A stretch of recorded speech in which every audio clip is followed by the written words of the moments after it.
This is the Citi Breakfast Show, live on your dial 97.3 FM.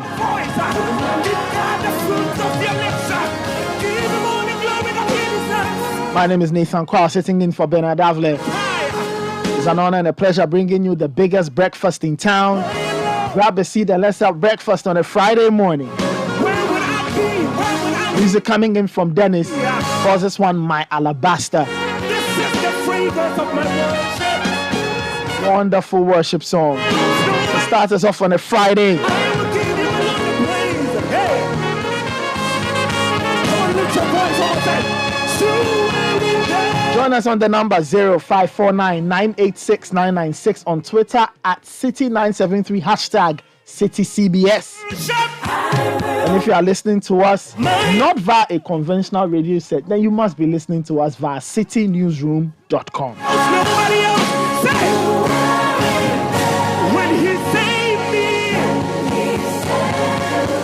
I will worship. We start off with our business sense. Probably brought to us by ADB. ADB is asking if you already have an existing personal loan with them and have you been servicing your existing loan for up to 12 months or more. If you answered yes, they've got great news for you. They are providing you a special personal loan top-up to meet your school and hostel fees, needs, rent, mortgage, domestic needs, and more. With the ADB special personal loan top-up, you enjoy reduced interest rates, extended repayment period, and also maintain your existing monthly repayment amount, and so much more. Call 0593-844-898 or 0593-845-845 or visit any of their branches nationwide. ADB, truly a great and more. Our business sense today comes from Warren Buffett, one of the wealthiest men in his time and in our time. Now he says someone is sitting in the shade today because someone planted a tree a long time ago. Someone is sitting in the shade today because someone planted a tree a long time ago. So think about it, that you can do things now and these actions will have a major impact many years down the line when probably you are not there. So think about what you do. If you are leading people, what seeds are you sowing? What steps are you taking? What decisions are you making to ensure that the people who come after you, be it the next batch of leaders, be it your children, your grandchildren, whatever, what actions are you taking to ensure that they are in a good place, that they will have something to stand on so they can achieve their own goals? That's what Warren Buffett is saying. Someone is sitting in the shade today because someone planted a tree a long time ago. Wise words from Warren Buffett. That's our business sense for the morning. Proudly brought to us by ADB. ADB, truly a great and more. The newspaper review comes up next. This is the Citi Breakfast Show. We'll be right back. Don't go anywhere. Meet Mr. Answer. He prefers to receive money from his friends and loved ones through the Agricultural Development Bank's remittance services, and his reason is simple. Oh, for me, my brother lives overseas and he often sends me money. I can access it at any ADB branch nationwide, and what he sends is exactly what I receive. No wahala. Is that why you prefer ADB's remittance services? Of course. Well, whether it is Western Union, MoneyGram, ZPay Instant Money, Unity Link, Real Money Transfer, or Transfast, receiving my money through ADB's remittance services is guaranteed. And with some of these services, you can receive the money directly into your ADB account. Do you know what the best part is? Share with us. You see, during this Ramadan, Easter and Eid al-Fitr, I'll be receiving money transfers. But I'm not worried because I can receive it at any ADB branch or selected branches on Saturdays and holidays. So my brother, you see, if you go somewhere else and you don't receive payment on time, all I can say is, Woko Hoko, yeah. Visit any of ADB's 87 network branches nationwide, whether you are a customer or not, for the best in remittance services. ADB, truly a Greek and more. Join the conversation on the Citi Breakfast Show on Facebook at facebook.com/Citi97.3, Twitter at twitter.com/Citi973, and Instagram at instagram.com/Citi973 with the hashtag CitiCBS. This is the Citi Breakfast Show, the city's biggest conversation.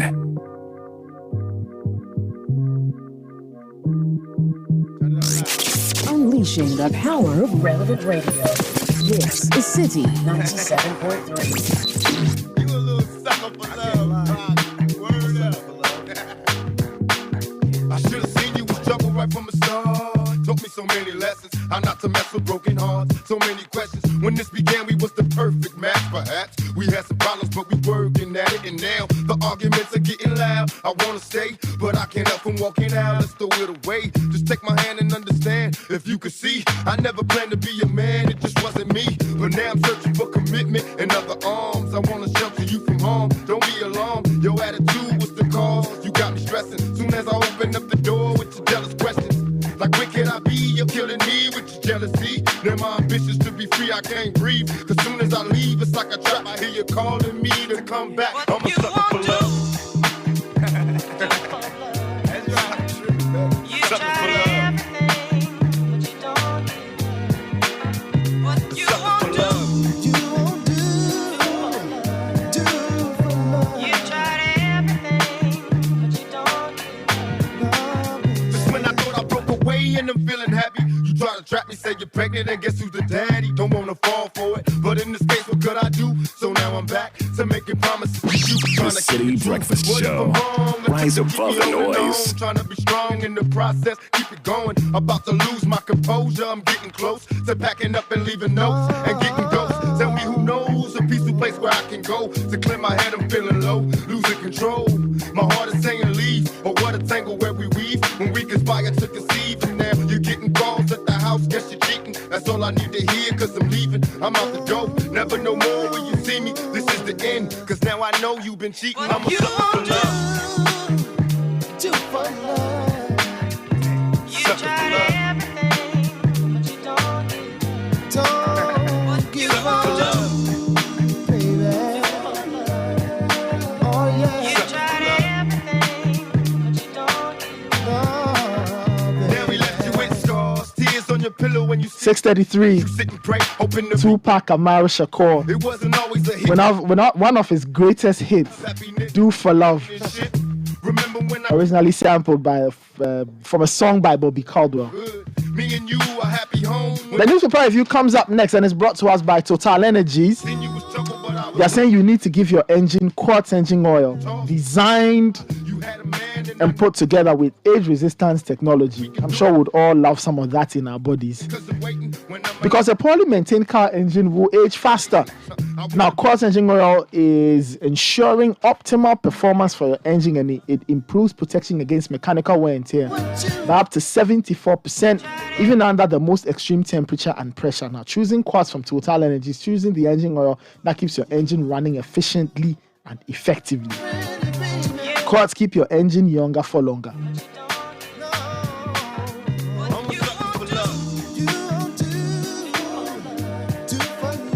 You tried everything, but you don't do what you won't do.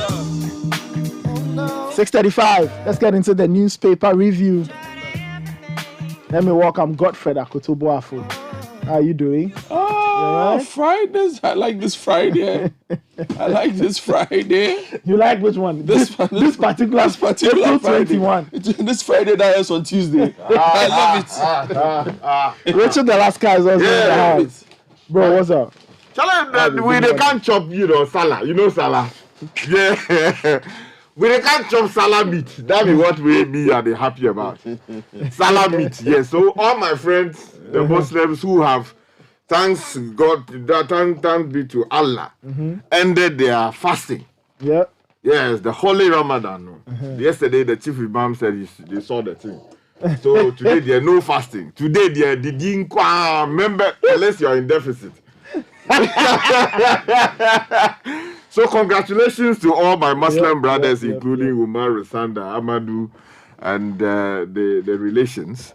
And then all my friends in the realm of politics and in business, and in the academia, You wish and them- in you the wish space them of well. law. Yes, I wish all of them well. Okay. And may the good things of the new month bring us all the great things that come with Wonderful. the celebration of the Wonderful. Ramadan related. But Godfred, I plug into what you said. The Friday that ends on Tuesday there is a Good Friday. Oh, we like it. This is the proper Good Friday. We like it. Yeah, see, so you should go to the banks. You see that money is moving from one account, normally mail account, to and then on Tuesday, the accounts that will be credited will be female accounts. Because people have to pay for food at home, all kinds of things. Yes. That's All right, let's get into the papers. Of some of the papers this morning. Let me start from the Daily Graphic. Okay. And they are reporting that junior high school students dazzled the president, showcase road safety innovation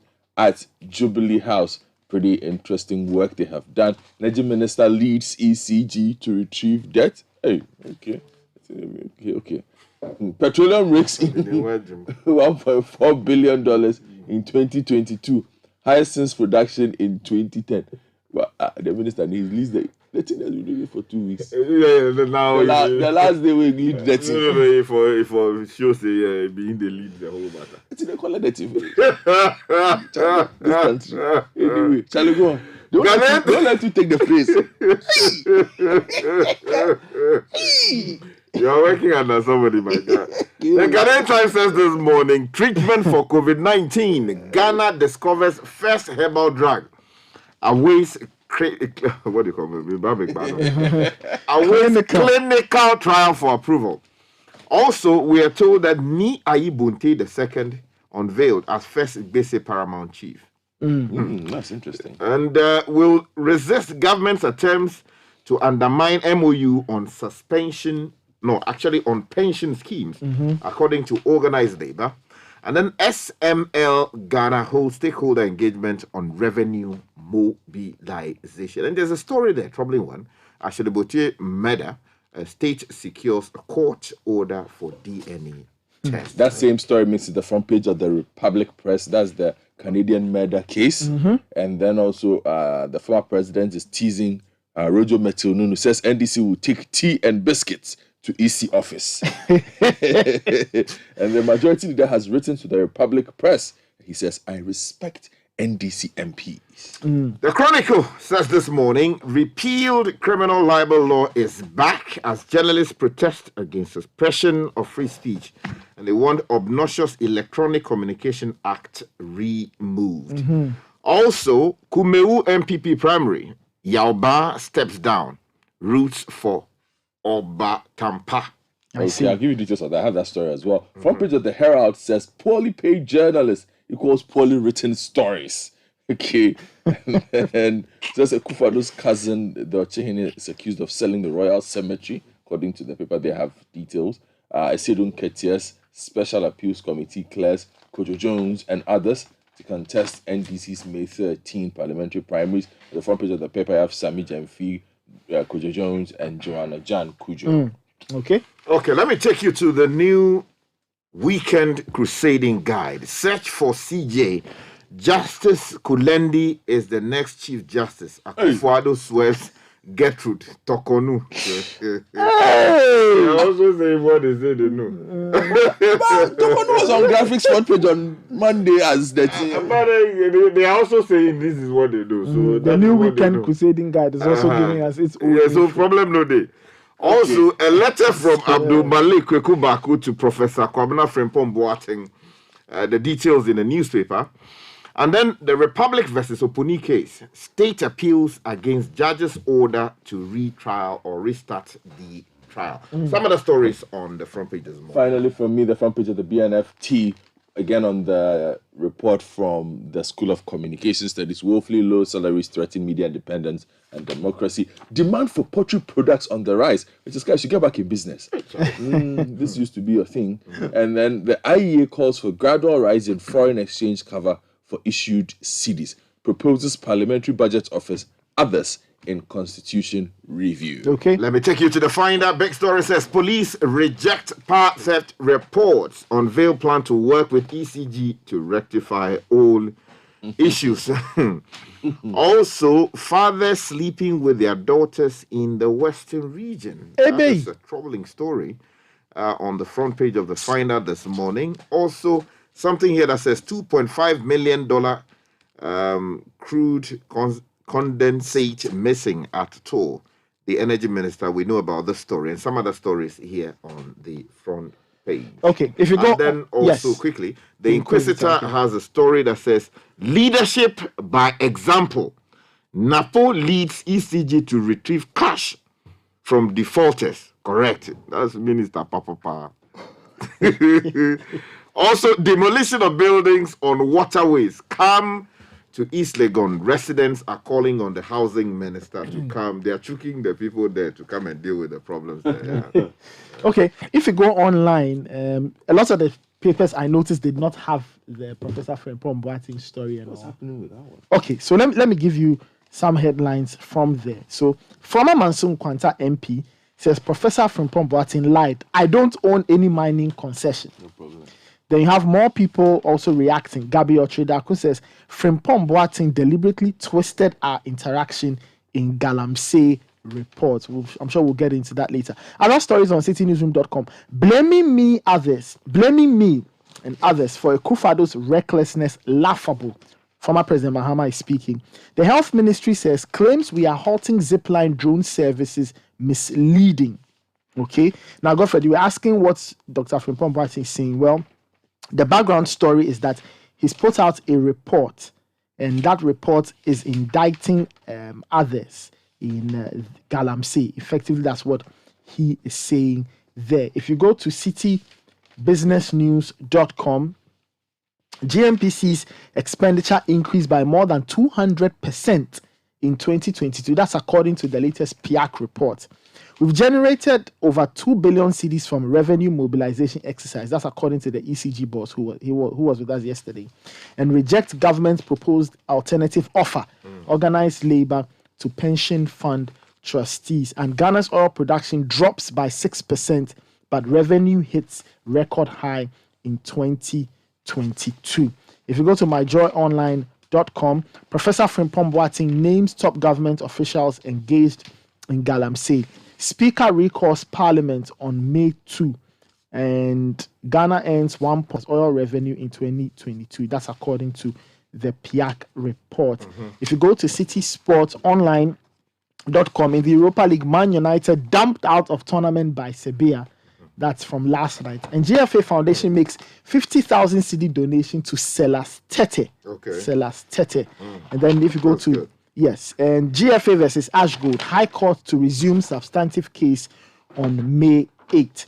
If you go international, on the BBC, they have a very interesting story on their home portal, and it says, the homemade submarines smuggling cocaine to Europe. So that's an interesting one. And outside pressure mounts for Eid ceasefire in Sudan. And Russian warplane accidentally bombs own city. Hey. That's a serious thing. Wow. So all of that on the BBC's homepage. Okay. All right, I think we should let's do Galamsay, right? Yes, let's do Galamsay because that's what has generated a lot of talk. Now, the backstory is that Professor Frimpong Boateng put out a report, or he put out a report. I'm not sure about put out. Well, I think the report went to... Yeah, he authored a report, which report went to the presidency, and somehow it's in the public It's in the public domain, okay. So, essentially, it wasn't a public document, but it was meant for the president's eyes, and details have leaked. 3 years late. Okay, let's talk about those who are responding. Former MP for Manson Kwanta, Joseph Albert Quam, has strongly dismissed claims made by Professor Frimpong Boateng, accusing him of engaging in illegal mining. Now, in a bombshell report by the former minister, Mr. Quam is accused of using his position as an MP or as a member of the Minerals Commission to acquire several dozens of large-scale concessions in his district, ostensibly for community mining purposes. The report adds that the MP ended up selling these concessions to private individuals, including party members, for 200,000 cedis apiece. This infuriated the party in the constituency. So during the 2020 primary, to select a candidate, the electorate voted against Mr. Quam, the sitting MP, who was more resourced than the other candidates. But Mr. Quam was speaking to us on Eyewitness News yesterday. He says the report was false and it was an attempt to tarnish his image. He called on Professor Frimpong Boateng to apologize and retract the claims, or he would be forced to go to court. Now, he's not the only person reacting to this. Okay, he's not the only person reacting to this. I think Gabi Oshridako. Yes, Gabi Oshridako is also reacting. Now, he says Frimpong Boateng deliberately twisted our interaction in Galamsay report. Now, he's a lead partner at Africa Legal Associates. And so Gabi Oshridako has debunked allegations made by Professor Frimpong Boateng that he interfered in the work of the IMSIM, which is the Inter-Ministerial Committee on Legal Mining. Now, Mr. Oshridako told Citi FM and Citi TV's Vivian Kailoko in an exclusive interview that the former minister's accusations were a wrongful twist of facts for reasons best known to him. Mr. Oshridako explained that the only time he engaged the ex-minister was when a client of his law firm had issues with officers of the government's Galamsay operation. He explained that Heritage Imperial Limited was accused of prospecting for gold and had its equipment seized, which made him intervene because the company had all the relevant permits to do what they were doing. So those are some arms and legs. So he said that he was acting basically as a lawyer. As a lawyer. And when a case is brought to you, a client brings a case to you, you follow it up. And that was what he did. He did not, according to him, at any point seek to interfere with the work of the minister or the committee that was dealing with Galamsay, and that his clients had all the documentation necessary, the clearance, the permits necessary to do what it is they were doing. I see. Yes. So that's the lowdown from Professor Frimpong Boateng's report. Okay, so let's go to some other stories. Let me take you to the police because they are not happy with the ECG. Now, they are rejecting reports that they have been stealing power in parts of this country. You know, they have been specifically accused of stealing power in Osu and then also another in Kumasi. So Elvis Dako, reporting from Accra, says the police administration has mounted a strong defense against accusations of illegal electricity connections at Osu Police Barracks in Accra and Kumasi Central Police Station. Now, according to the police, the connections being labeled as illegal were done by staff of the Electricity Company of Ghana. Now, the service said there is no incentive for officers to steal power because payment of bills is centrally managed and not paid directly by individual officers. Now, the police has therefore circulated a wireless message to all commanders not to allow any ECG official into police facilities under their jurisdiction. Oh, meanings are in there. No. I think this is some way. Now, according to the message, a template letter of invitation to formally invite ECG officials to undertake inspections, review on connections, rectification of irregularities, and installation of bulk. Let me read that again. According to the message, a template letter of invitation to formally invite ECG officials to undertake inspections, review on connections, rectification of irregularities, and installation of bulk meters. The sentence ends there. It doesn't make sense. The story goes on to say that a statement signed by Assistant Commissioner of Police Grace Ansa Akrofi, Director of Public Affairs, explained that following the accusations of illegal connection, an investigation was conducted into the matter.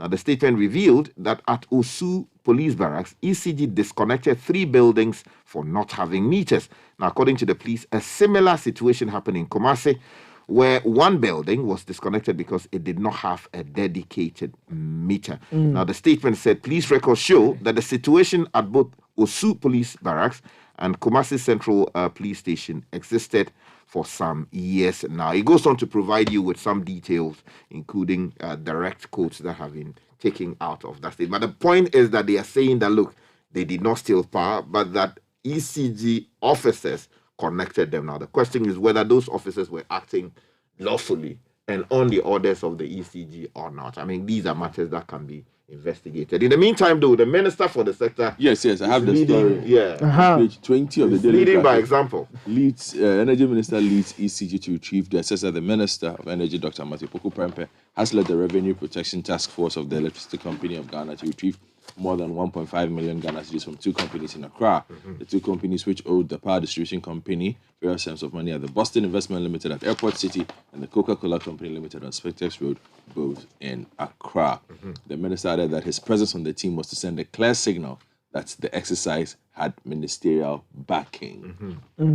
Okay, talking about revenue and all of that, Ghana's petroleum industry generated a record revenue of $1.43 billion in 2022, the highest since the inception of oil production in the country. Now, this story is on citynewsroom.com.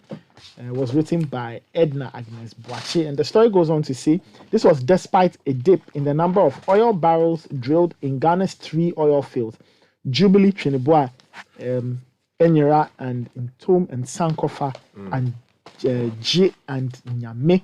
This was contained in the Public Interest and Accountabilities Committee report on the field for the year 2022. Now, PIAC launched the report on April 20 yesterday, but it also stated that there was a decline in crude oil production in Ghana. Now, PIAC says Ghana's crude oil production plummeted consistently in the last 3 years. Okay. So let's take you to do some politics. Yes. Well, the Herald has updates from the NDC vetting on page 3. It says that the Functional Executive Committee of the NDC has dismissed petitions raised against the candidate of some aspirants whose eligibility to contest the party's May 13 presidential and parliamentary primaries have sparked controversy in recent days. Among them are Emmanuel Kojo Jones Mensah, also known as Kojo Jones, who wants to represent the people of the Keta constituency in the Volta region, and Joanna Jan Kujo, who is vying for their Memphis Central seat in the Western region. According to the committee, it found no merit in the claims. After going into its records, it validated the membership of the aspirants as a member of the Valco-based branch of the Ashaiman constituency. Interestingly, there are speaking reports from the NDC suggesting that a particular national executive is angry with the appeals committee about the decision to give Kojo Jones a clean bill of health. Now, aside Kojo Jones and Joanna, there's also Mahama Aswad of Salaga South constituency, Michael Nyama, and Kenneth Bajisan Jima of the Karachi West, Mavis Bisi of Anta West. They've also been cleared. Okay, let me take you to Kumeu because there's some interesting development that we're told that the Honorable Yalba, former member of parliament, has stepped down and is rooting for someone called Obatampa. And the Honorable Yalba, former member of parliament, according to the Chronicle, page 2, for Kumeu in the Ashanti region, has pulled out of the New Patriotic Party primary to elect a candidate to represent the party in the impending by-election in the constituency. Now, in a letter written to the party, he said he had considered his political status and pedigree within the large family and has come to the conclusion that, quote, the last atom of my political breath should be at the disposal of the National Front rather than at the periphery of Kumeu, unquote. Oh. Okay, so they produced the full, letter that he wrote. Here, if you want a copy, you can grab a copy of the Chronicle, and read that for yourself. Okay. But there are some other interesting stories because we're told on the front page of the Ghanaian Times that treatment for COVID, and we have found a herbal option.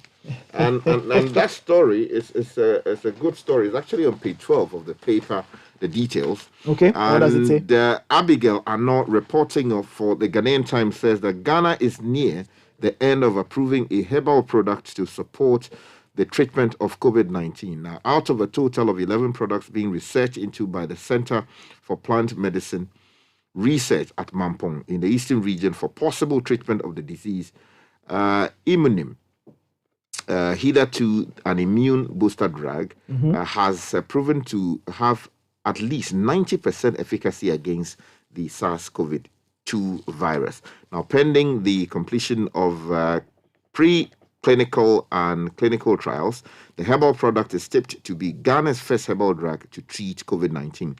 Now, the Director of Research and Innovation at the Center, Dr. Kofi Donko, made this known to journalists yesterday when the Minister for Health, the Honorable Kweku Ajiman-Menu, paid a courtesy call on the management of the CPMR to familiarize himself with their operations. Talking about ministers familiarizing themselves with the operations of their ministry, the Honorable Katie Hammond has also been meeting members of his ministry, and that took place yesterday. And according to him, only collaborative action involving all stakeholders would ensure the realization of the ministry's targets. And details of that story are on the back page of the Ghanaian Times. Trade Minister court support of staff agencies to drive growth. Well, the acting registrar of births and deaths is not very happy.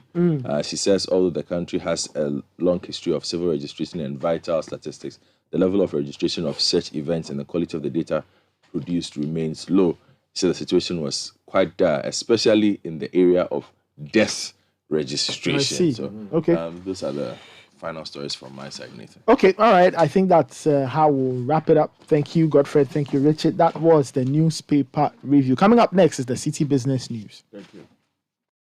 You know, your Papa see that? And it's rickety car. Hey, Papa! Papa!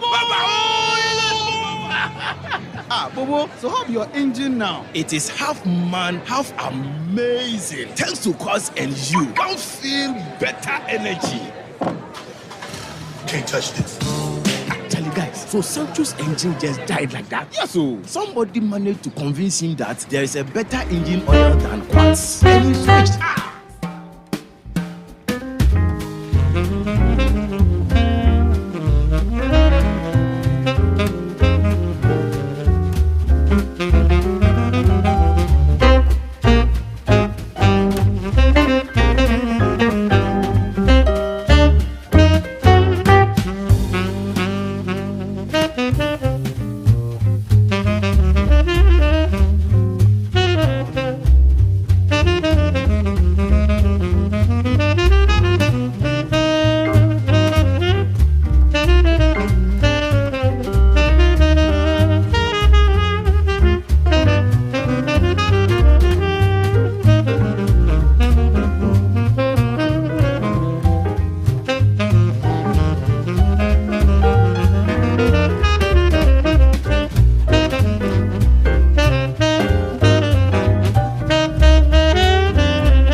The Citi Breakfast Show. Rise above the noise.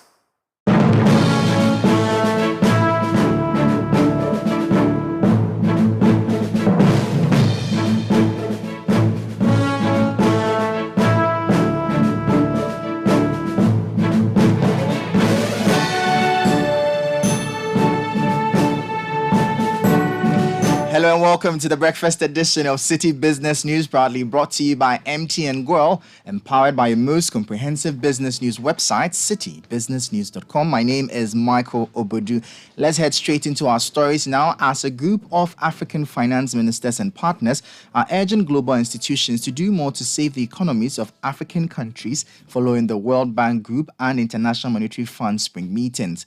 According to a statement from the African Center for Economic Transformation, these ministers have outlined 5 specific and achievable asks over the next 8 months that will help transform a system that has become less able to adequately confront the challenges that African countries face in today's world. These requests include increasing the amount of low-interest money available to countries, rechanneling IMF special drawing rights to the African Development Bank, sustaining the IMF's Poverty Reduction and Growth Trust with additional funding, overhauling the common framework to find a real solution to the debt crisis, and confirming the African Union as a full member of the G20. The group of African finance ministers that has solidified this set of action items will seek to work closely with a broader cohort of African finance ministers and in partnership with the African Union, the UN Economic Commission for Africa, and the African Development Bank to advocate for decisive action in the coming months with the strong support of African and global partners such as the African Center for Economic Transformation, the Center for Global Development, the Finance for Development Lab, and more. Away from that, the Chamber of Agribusiness Ghana is advocating for the passage of the Consumer Protection Bill to bolster the consumer protection regime in the country. There have been concerns over the rate at which the prices of goods and services escalate on a regular basis. Businesses in the country have been accused of exploiting consumers due to failure of government to regulate pricing. Speaking to Citi Business News on the issue, the Director of Research at the Chamber, Guardianship, called on the government to prove its commitment to safeguarding the rights of consumers by passing the bill. Of the lamentations from both the public and the private sector, there has been a bill in Parliament that has been there for almost 2 to 3 years now. Consumer protection, that one of the recommendations from that bill was to establish a committee that will be able to ensure that prices of various goods and services across the country are set at a certain threshold and they are regulated properly so that nobody abuses that. That bill is still languishing with Parliament. We need the access to act, not to complain, not to lament to us. If they lament to us, we don't have the power. We have given them the power to do the job. And so we need them to rather prefer our solution. That's why we voted for them. This trend of always complaining and lamenting without action sometimes is taken into place. We would rather recommend that they take actions rather than lamenting the situation. Strongly recommend to the government to ensure that this bill is passed or an agency is created in that or a committee is created to ensure that this is actualized to help turn this problem that we have in the country. It has been there for years. Gojo Ahiakpa is the Director of Research at the Chamber of Agribusiness Ghana. Now, on the interbank foreign exchange market, where banks trade amongst themselves, the dollar gained 1 peso and is selling at 10 cedis 95 pesos. The British pound gained 2 pesos and is selling at 13 cedis 62 pesos. The euro remained unchanged and is selling at 12 cedis. However, at some forex bureaus in the capital, the dollar is selling for 12 cedis 5 pesos, while the British pound is selling at 14 cedis 65 pesos, and the euro is going for 13 cedis. Let's now join Gillian Hammer of Data Bank for part 2 of the topic, Guardianship of Your Children, how to choose a guardian. You may only appoint guardians for children in your will if you currently have parental responsibility for the children. You can choose to appoint just one guardian. However, most people, when writing their will, tend to appoint 2, typically a couple. When considering who to appoint as legal guardian for your children, you will need to consider the following. 1. How do you feel about their values and parenting skills? 2. Are they able to offer a stable family environment? 3. What is the quality of their present relationship with your children? And 4. Are they willing and able to handle the responsibility of caring for your children on a long-term basis? Keep in mind that this can be a big responsibility for those who you would name as guardians, so make sure you discuss it with them very well and get their agreement prior to legalizing it. That was Gillian Hammer of Data Bank. And that does it for the breakfast edition of Citi Business News, proudly brought to you by MTN Guardianship, empowered by your most comprehensive business news website, citibusinessnews.com. My name is Michael Obodu. Thank you for listening. Have a good business day. And as always, please stay safe.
pass on a few notes of info. Now, what if I told you that first things first? What if I told you that there were things that were etched in stone, things that would never change?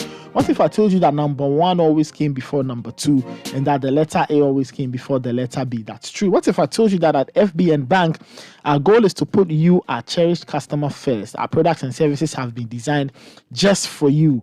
What if I told you that you deserve the finest things in life, and banking was no exception? Wouldn't this interest you enough to bank with us? When you think of a bank that cares and puts its customers first, put the B before the N. Think FBN Bank, you first. La Bianca Company Limited is the biggest frozen foods company in Ghana, and they are proud to say that they are supporting the local poultry industry and they are promoting made in Ghana goods, and so they are introducing Akoko Tasty. Akoko Tasty is locally produced, bred and slaughtered, and is fresh frozen chicken, comes freshly portioned in chicken breast, thighs, wings, backs, and gizzards. La Bianca is the sole distributor of Akoko Tasty. Find them at Tema, on the Fishing Harbour Road, Tema Newtown Road, opposite the NIB Bank. Call them on 0505 431 111 for more inquiries. La Bianca, your number one frozen foods company.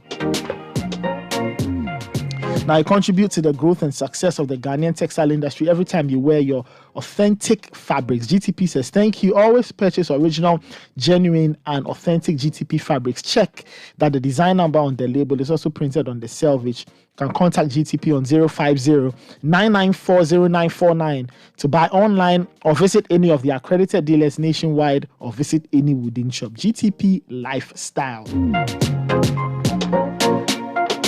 Now let's get into the City Business Edition for the morning. And today we are talking taxes. Now the president has signed into law the Income Tax Amendment Bill, Excise Duty and Excise Tax Up Amendment Bills, and the Growth and Sustainability Levy. Now it will affect everybody really. So Michael Obodu has been speaking with Gordon Dade, is a tax consultant at KPMG, on what these taxes are and what their potential impacts will be on businesses and all of that. Very insightful conversation on a Friday morning when we are looking at tax on the City Business Edition, and it's coming right up on the Citi Breakfast Show. Enjoy. The Citi Breakfast Show. Rise above the noise.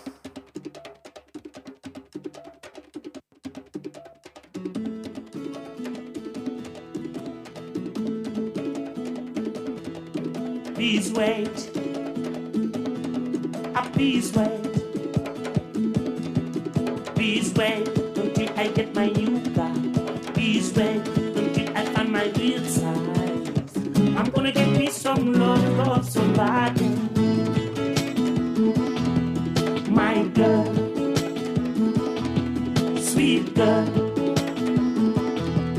my girl,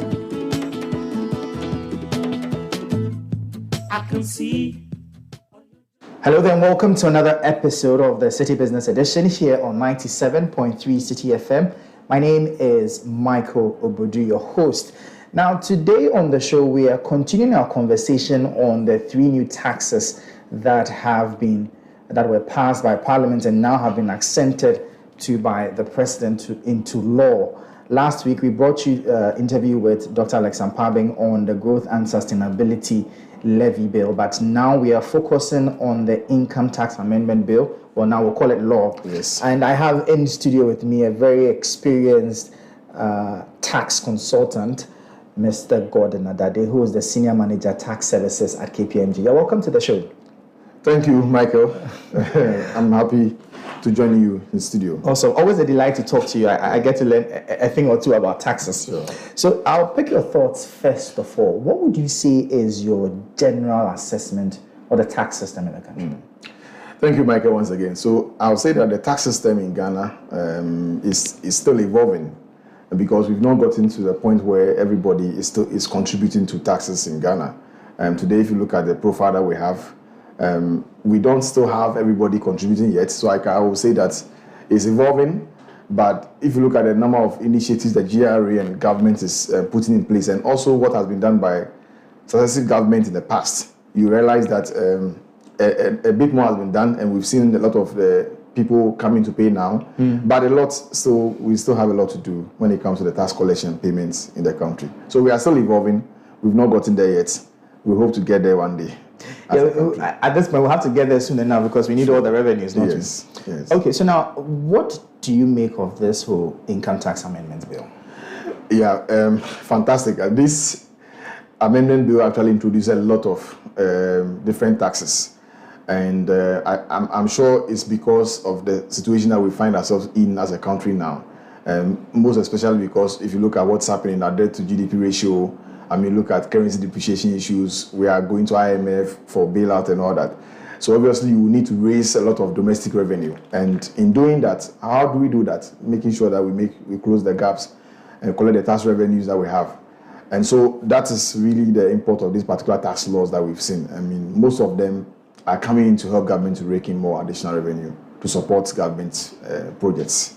Okay, so now, just by the name of the tax, a lot of people are concerned. Income tax amendment bill. Yeah. Some people are worried that they may have to pay more taxes. Is this concern of theirs valid? Yeah.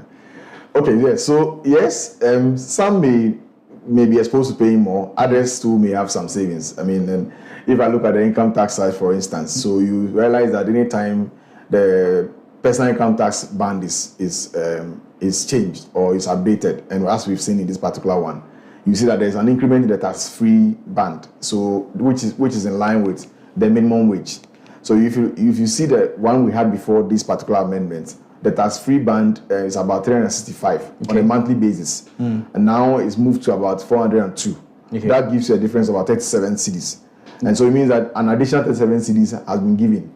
For taxpayers to benefit from this. So it means that if you are, every taxpayer will benefit from this on a monthly basis. If you multiply that by 12, that takes you to about 444 cedis for per annum. But that effectively is what the tax rate will be applied on, right? So there will be some small savings for some people at the lower end, but obviously we've seen a rate of 35% being introduced, and that's going to impact people who earn at the high end. And the concern some of us have is that, look, even though we still want to generate more money for the country, we are going to see individuals going to pay more taxes even than companies. Some companies, because generally our corporate tax rate is 25%, and then you have individuals going to pay 35%. That's quite high, but again, with the progressive nature of taxation, the more you earn, the more you pay. But we hope that government should look at this particular one going forward. Okay, now you spoke about higher income earners who are going to pay more taxes.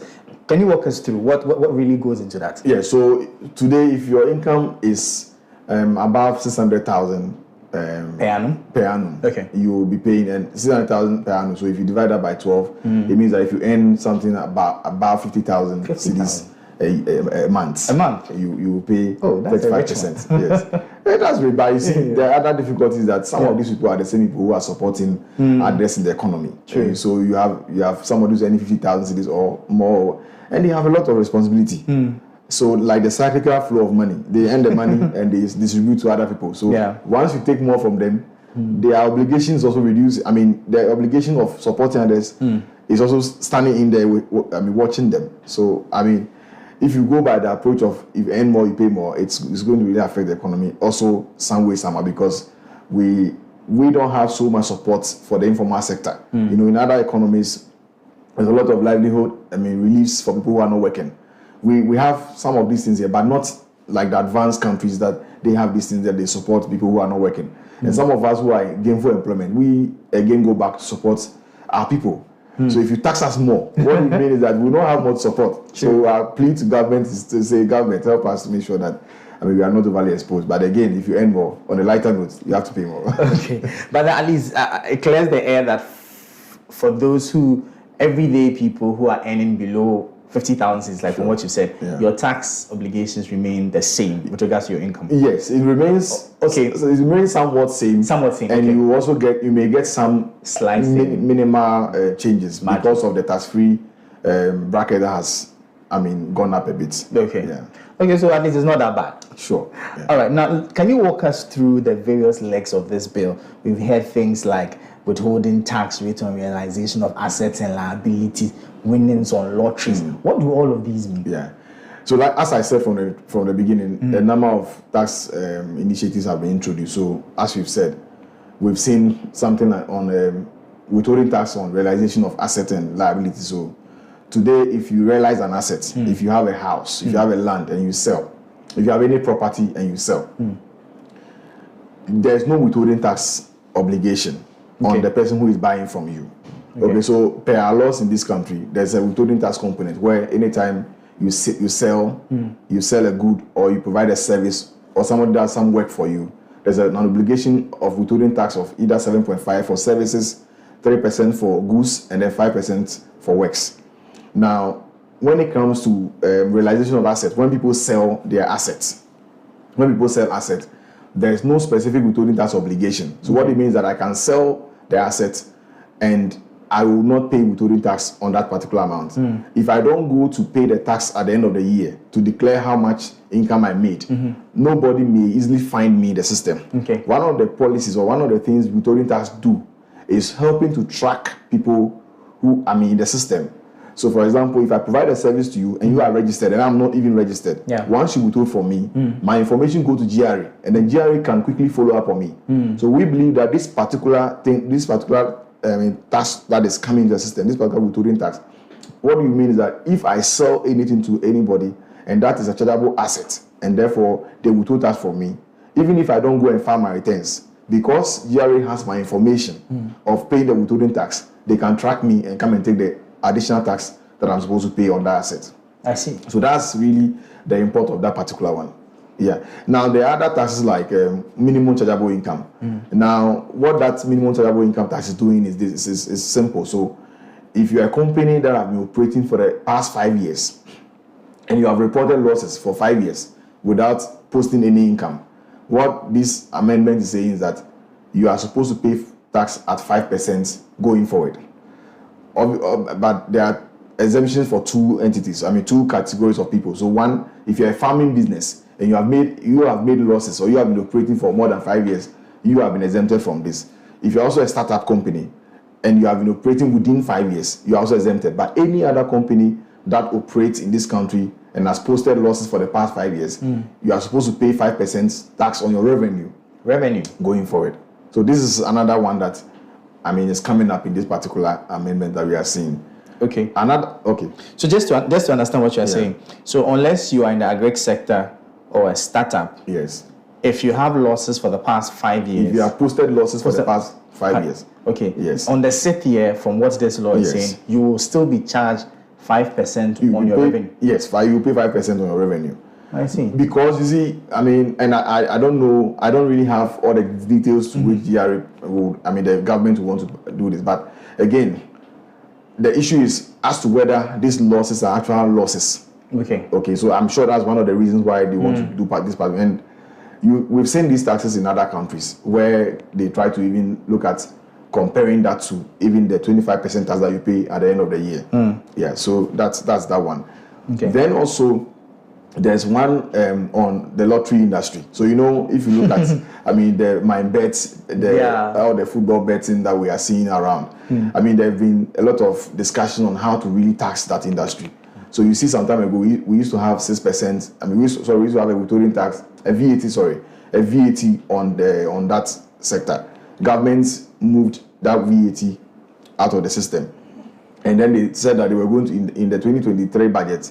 Government said they will look at how to streamline the taxation in that sector. So in this particular amendment that we have seen, government is introducing 20% corporate tax for entities that operate in the lottery industry. Okay. So if you're a lottery business going forward, 2023, you will pay 20% tax on your income that you make for the year. Okay. Other companies that operate in Ghana will pay 25% or 35%, depending on the industry. Okay. If you're a lottery business, your tax rate going forward will be 20%. What was it before? There was no, it wasn't clear, so people would either be doing the 25%, and then they will pay the VAT as it was. But that has been waived, and now everybody's supposed to be doing 20% going forward. Yeah. Okay. And these are evolving issues. So as the economy evolves, some of these businesses become critical, and the government has to find a way of taxing them. Okay. Yeah. So the company pays 20%. What about the winning part that has been trending? Yeah. So the winning part has been trending because obviously people are also saying yes. I've put a lot of money into this, and many times you don't win. And the time I win, the government is going to say pay. But yes, so the law is now saying that should you win in any game of chance, or you go and stake lotto and you win, in simple terms, whatever winnings that you make, you are going to pay withholding tax of 10%, and that's it. So that one is not something people can run away from. What we've heard people saying is that, so what about the losses that we but this is tax. I get that. Yes, I get that. But I think it's also quite at least it's sort of bridging the gap with the informal sector taxation bit, or what do you think? Well, yeah, but when you look at the people in the lottery industry, it's really, well, can we say the informal sector? Not really. But maybe to say that we are widening the net to bring in a bit more people. More like that. I think that one is true. Okay. The other one that is also very important that we've seen is the issue of foreign exchange losses. Okay. So where government is saying that, in the Act 896, if you look at Section 25, the law specifically says that the timings and inclusions for the purpose of taxation, we will follow what we call the generally accepted accounting principles, GAP. So what we are saying is that any expense, to the extent that it's accepted per accounting process or accounting regulations or principles, it will also be accepted for tax purposes. Okay. Now, coming into 2023, with the passage of this particular law, government has actually amended 25 to say that when it comes to foreign currency transactions, whenever you incur any of those ones, to the extent that it is unrealized, you can't deduct, you have to add back, and then you pay tax on it. Now, the next question will be, when do we say foreign currency transaction is realized or unrealized? So, under Act 592, I think one of the LI, I think 1678 or so, talks about, defines what an unrealized exchange difference is. And in defining that, they try to say that a transaction is deemed as realized when the underlying contract has been discharged or paid. Okay. So, for example, if I have a dollar or if I have a foreign currency transaction, if I buy goods from someone today, the rate is 10.1. If I'm paying the person maybe in 6 months' time, I've recorded 10.1 today. By the time I'll be paying, maybe the rates have moved forward to maybe 11.1. So there's a 1 CD movement. Yeah.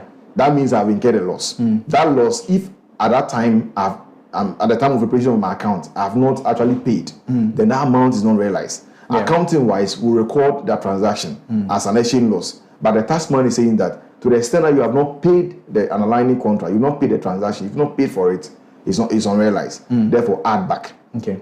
The difference again is if you look at Section 16, that talks about limitation of finance cost. That amount that is unrealized, we add back. But again, any amount that is also realized has to come and be tested under Section 16. Okay. Under finance cost to compare whether there's a corresponding gain and a corresponding loss. And for us, the question is, if I add back my unrealized exchange gain this year, next year when it becomes realized, do I have to come back to Section 16 and come and do that test again? And if I do the test and I breach, will I add back again? Adding back again means that I've added this amount back in the first day when it was not realized. Yeah. Now that it's realized, I have to come back and test it under Section 16. That is one area that we will believe that the GRA should come with some clarity, so that we don't have people having to add back and then the next year coming to test under 16 and also add back again. That is one area that we will need some clarity going forward. Sure thing. Now, we're going to make a point. Yeah, I think we can have a summary with this. Okay. Now, I saw something about revised upper limits for the quantification of motor vehicle benefits. Yes. Yeah. So currently, there are two ways of incentivizing your employees, especially when it comes to transport. Okay. Sometimes you can give them cash and say, I'm giving you a transport allowance. When you are given a transport allowance, the tax law says that because it's an allowance, add it back to your ordinary income for the month and pay tax on it. Okay. So let's assume that your income for the month is 10,000 cedis and your employer gives you additional 1,000 cedis to pay for your transport. In assessing your tax for the month, we'll add 1,000 to your 10,000. we have 11,000, and we pay tax on that 11,000 at your marginal income tax rate for the month. There's another one that is called a benefit in kind. So the company, instead of giving you the 1,000 cedis, can decide to give you can decide to give you fuel. Okay, can decide to give you car, can decide to give you driver. Okay, now you are still benefiting, but you are not getting actual cash for it. Yeah. So in the past, we used to have what we call a driver, fuel, and vehicle. So you could be given a driver, you could be given a car, and you have a driver and have fuel. When you have that, the tax law says that you should be assessed on 12.5 of your total cash emoluments for the month. Now, and then you are limited to paying 600 Ghana cedi. Okay, so let's say that you have 10,000 as your basic salary. Okay. Now, when we do 12.5 on 10,000 for the period, that would be like about 1,250. Yeah. The tax law says that if you enjoy this benefit in kind of a driver, a fuel, and then a car, when we do the 12.5 on your 10,000 and it's 1,250, we should limit the tax to only 600. Okay. In the old tax law. Today it has been revised. So now with the revision, you are supposed to cap it as, I think, 1,005. I see. So instead of 600, now we are moving to 1,005. Okay. So if we do the 12.5 and we get 1,250, now all that will be taxed. But in the old one, we would have taxed you only on 600. So you will still have some benefit in there. Okay. But what it means that today, if you also earn maybe, if you do the 12.5 on your income, and it's about maybe, let's for argument's sake, maybe it's about 1,005 or 1,008 or 1,007, we only tax you on the 1,005. The difference of maybe 200 or 300 will not be subject to tax. The same is for somebody can also have just vehicle, so you can have vehicle only. In the past, it used to be 250 Ghana cedi. Now, if you have vehicle only, it's 625. So what it means that we would look at a percentage on your total cash emolument for the month, and on that percentage, we'll limit you to 625 as the amount that will be assessed for tax. So that's how that one works. So what it means, people who are enjoying these things, they may see a marginal increment in their taxes. Okay. Obviously, because the rate has gone up, and it's also because of the inflation and all that we have experienced in the past. Yeah. People would have had some adjustments in their income at this point, and GRA or government also wants to make sure that they also get that revised, and that this has not been revised for a long time. Okay. Yes. Fair point. Now, you spoke earlier about the withholding tax rate from realization of assets. Yes. I'm quite thinking, now that a lot of the transactions carried out in the country are basically informal, what's the way around it? What do you propose? How do we go about this? Yeah, so when it comes to the informal sector, my view has always been to use technology and to digitize our process. But again, one of the ways you can do that is through the withholding tax process. So if people sell things, people in the informal sector will still be selling, but we are believing that going forward, as people sell and they withhold, that their information will come into the system. And then once the information comes to the system, we can now track them and tax them going forward. But the other concern will be that sometimes individuals will be selling. So, for example, you, Michael, will be selling to a company, or to another individual. Let's say you are selling to a company. If you sell to a company, the company can withhold, when they are paying you. But if you sell to another person who is an individual, the law does not allow individuals to withhold tax. And therefore, individuals on their own cannot withhold if they are supposed to pay a company, for even whatever they are selling to them. So the other way this would have applied would be to say, if you are a company selling to an individual, then straight away make sure that when you sell, you do a self-declaration of a percentage of a tax, an advanced tax payment. So instead of waiting for someone to withhold, if you are an entity, make sure you do an advance payment. But that's not what the law is actually saying now. They are saying that if you sell, there should be a withholding tax that you should pay. Now, aside the withholding tax, there's also a filing obligation. You are also supposed to file a tax return. Now, in the past, you were not filing. You would have filed your return at the end of the year. But they are saying that once you sell that asset, or once you do that realization, make sure you file within 30 days. Now, in the informal sector, if people are to file their returns, and again, if you look at the budget, there was a discussion on either when people are going to get passports, people are going to get driver license and all that, they should produce a tax clearance certificate. when that went to Parliament, that didn't get traction. But again, is it possible to start looking at some of these things so that we try to bring the informal sector into the bracket? That would be another way of looking at that whole discussion. Interesting. Now, we're basically talking about the realization of assets. So if I have money in a provident fund and I go and realize my assets in that regard, or I go for my early pensions, early retirement, and I tax some of my pensions, does this law apply to me? Yeah. So when you look at this law, so it doesn't apply to you. Okay. But when you look at the amendment that have come, there's actually a provision for, provident fund. Okay. So if you look at our pension regime that we operate in Ghana, we have a 3-tier pension regime. Okay. The third one, which is the provident fund. Now, any contribution to the provident fund, to the extent that is a registered institution that you are contributing to, is tax deductible or is tax exempt. So let's say that you earn 20,000 cedis in a month and you contribute, let's say 2,000 of that 20,000 to a provident fund. That 2,000 that you contribute will be exempt from tax for that particular month and going any month that you contribute.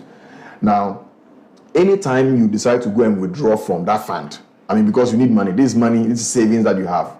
Anytime you decide to go and withdraw before a period of 10 years, the tax law says that you have to pay tax of 15%. Okay. Because at the time of contribution, you had a tax waiver. Now, the government is saying that people have lost their jobs because of COVID, because of the economy, things are difficult and all that. So, if you can prove that you've lost a job, but you have contributions in the provident fund, and you have contributed less than 10 years, then you can actually go and withdraw and not pay tax on that. But if you have contributed more than 10 years, then again, you have the chance to even withdraw without paying tax on that. Okay. And then if you're also in the informal sector, and you're also contributing to an occupational pension scheme, once you can prove that COVID has hit you and the economy has hit you, you can also go and do withdrawals without paying the tax that comes with it. So that's the clarity when it comes to this particular tax. Okay, at least it's nice to know that there are some reliefs there. Sure. But then, generally, in the entire income and tax amendment law, are there any other reliefs in there for us to take advantage of? Yeah, so in fact, this particular amendment that we've seen, apart from the benefit that you get from the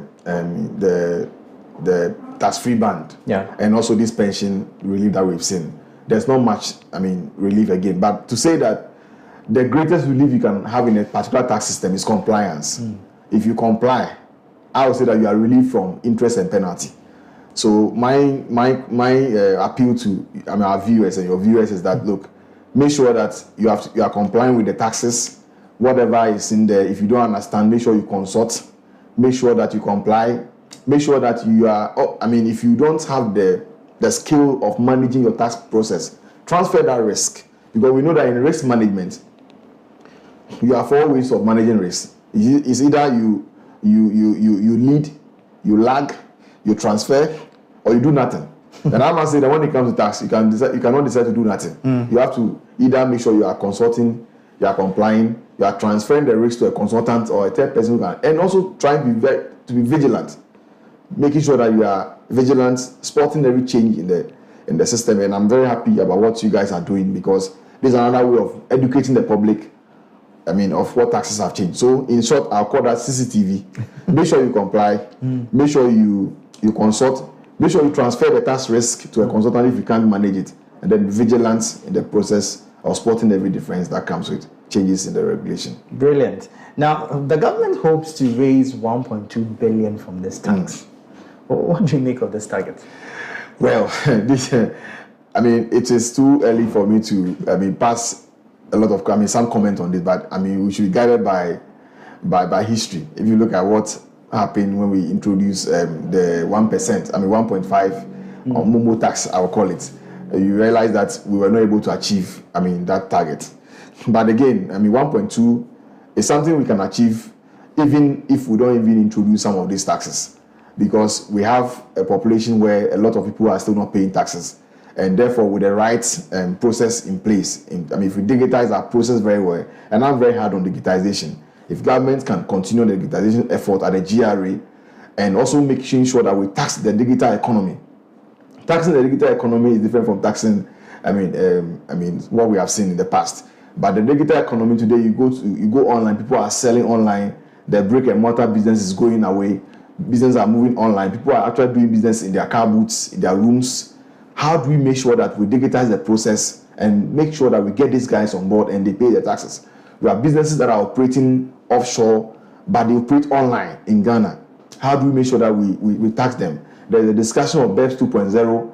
Where are we in Ghana? What are we doing to tax the digital economy? Those are very interesting discussions we need to have as a country. And for me, I think that 1.2 may look ambitious, but if you're able to open the tax net, make sure you bring in the informal sector. I mean, we've seen the informal tax proposal, I mean, has been with us for a long time now. We've not seen it being implemented.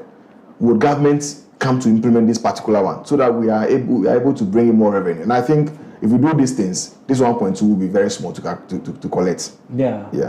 And we're hoping government can do something about the tax exemptions bill also. Of course, yes. that has also been with us for some time. That bill has actually been passed, but I think it's about getting a presidential assent for it. And I mean, again, it's one area that we've had a lot of discussions on that from the international world. IMF, people always quantify to say Ghana is losing tax revenue of X amount from tax, I mean, exemptions and all that. We want to see that going forward, that particular bill, as happened to the right to information bill. Yeah. I mean, we all cried for it in the past, and I mean, we've seen the right to information bill getting presidential assent, and we know that going forward, that one also will get the assent and get the support. So that, I mean, the exemptions and all that we are seeing in the system will also be, I mean, will come into the bracket and we have more taxes to develop our economy. Thank you so much. So, well, that'll be all for today's edition of the City Business Edition here on 97.3 Citi FM. It was really fun talking to you. And you had Mr. Gordon Dade. He's a senior manager tax services at KPMG, bringing us up to speed with all we need to know about the Income Tax Amendment Bill, one of the new tax laws we have in the country, as the president has finally accented to it. We'll catch you same time next week, but please, let's connect on Twitter at @mobodu. My name is Michael Obodu. Thank you for listening. As always, please stay safe, stay informed, and it's bye-bye from here. I get my new car. East way, I find my wheels.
Gabby Offer here with the Friday edition of Kickoff, proudly brought to you by Leshego and Show. Coming up this morning, Manchester United kicked out of the Europa League after losing to Spanish side Sevilla in the quarter-final stage.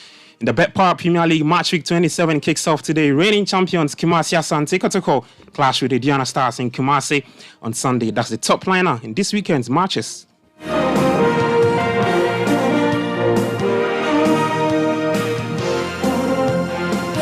All right, we start off with this. The GFA Foundation has made a donation of 50,000 Ghana cedis to former Ghana coach Silas Tete, who led the national under-20 team to win the World Cup in 2009. Now, the visit to Coach Tete's residence was the first activity by the GFA Foundation, established and launched by the current FA leadership to enhance the living conditions of former footballers who may be in need of assistance due to old age, ill health, and injury. GFA President Keto Kreko used the opportunity to clarify that all entitlements, including vehicles promised to the team after the FIFA U20 World Cup triumph, had been fulfilled, refuting media reports of unpaid bonuses and also salaries. Away from that, the Ghana Premier League Week 27 fixtures later today. Accra Lions take on Mediama Sporting Club at the Accra Sports Stadium at 3 p.m. Later tomorrow, Kotoku Royals will take on Tamale United. Bichim United up against Accra Heart of Oak. Assistant head coach for the Phobians, David Oklu, has urged the fans of the club to keep supporting the team as they aim to challenge for the Betpower Premier League trophy. Coaching Accra Heart of Oak from Kotoko to Accra Heart of Oak, proud already of the team. So it will be special to win it with Accra Heart of Oak. I would like to tell them that they should keep supporting us. We're going to work extra and make sure we go up there and get them a good result. So they should continue supporting us like they always do. All right, so you heard assistant coach for Accra Heart of Oak, David Oklu, speaking there. Well, on Sunday, Sorchaman FC take on Ken Faisal. Dreams FC up against Somatex. Great Olympics take on Tamale City. Bibiani Gold Stars are up against Brecum Chelsea. Kerala United welcome Legon Cities to the Camp Park. Asante Kotoko, they take on the Diana Stars in Kumasi at the Baba Yara Sports Stadium. Well, away from that, the Black Princess head coach Yusuf Bazigi has outlined his plans to build a formidable team for the 2023 WAFU B U20 Championship. Ghana is in Group A with Cote d'Ivoire and Benin for the tournament scheduled for Kumasi from May 20 to June 3. Bazigi has confirmed the team is working hard to perform well in the competition. There is a lot of work to be done because the crop of players that went to the Costa Rica World Cup, we will still not have all of them here. So transitionally, we have to bring on board the maidens players. And because they didn't play the World Cup, we could not just pick most of them so far as playing a high-level competition is concerned. However, we depended on the database given us by the technical head of the Black Maidens. And then also I went around to scout for players during the league matches and bringing the potentials together. So looking at the task ahead, we have very limited time. And already we have some household names. Fortunately, we have some household names in the team that is under 20 and also very good potentials in the under 17. Immediately we are going to blend them together. All right, so that's Black Princess's head coach Yusuf Bazigi speaking there. Now to the Europa League result from last night. Manchester United, they crashed out of the competition, falling to a 3-0 defeat at the Ramon Sanchez Pizjuan Stadium. We saw Sevilla book their place in the semi-finals with a crashing 5-2 aggregate victory. Yes, our United manager, Eric Ten Hag. I think they showed in the past they can, but tonight we were not good enough. It was obvious, it was clear. So we didn't match the standards, what you can expect from a team from Manchester United. And I know it's easy to focus on David De Gea, but the man of some of the goals he conceded and the fact he's in talks for a new contract, can you say with complete clarity that... All right, so that's United's manager, Eric Ten Hag, speaking there. Well, some other results here. Roma scored 2 goals in extra time to come from behind against Feyenoord and reach the Europa League semi-final. Juventus are also next to the next stage of the competition after holding Sporting Lisbon to a 1-0 draw. Later today in the English Premier League, Arsenal, they're up against Southampton. Here's Arsenal manager Mikel Arteta, head of tonight's class against Southampton. My players today are really looking forward for tomorrow. To get the game that we want and the result that we want, play in front of our crowd again. It's 7 games left. We have 4 games to play at the Emirates, which is for them a big thing, and looking forward to it. All All right, so that's Arsenal's guy from Mikel Arteta speaking there. On Saturday, Fulham, they up against Leeds United. Brentford take on Aston Villa. Crystal Palace, they play Everton. Leicester City take on Wolves at the King Power Stadium. Liverpool, they take on Nottingham Forest. Then Sunday, we'll see Bournemouth up against West Ham United. Newcastle United take on Tottenham. And for the FA Cup semi-finals, Manchester City, they up against Sheffield United. And Brighton will play Manchester United on Sunday. That's all for today. For more stories, you can head to citysportsonline.com. My name is Gabby Affair. Take care and bye-bye. Extra, extra, let me tell you all about it. Hey, Dolomistic.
$7:58. This is still the Citi Breakfast Show.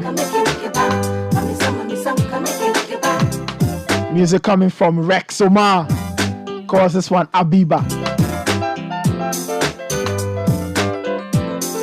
I said this is one of the most pleasant instrumentals you ever hear. You listen to Abiba without the lyrics. The instrumental itself is a vibe. Send us your messages on 0549 986 996.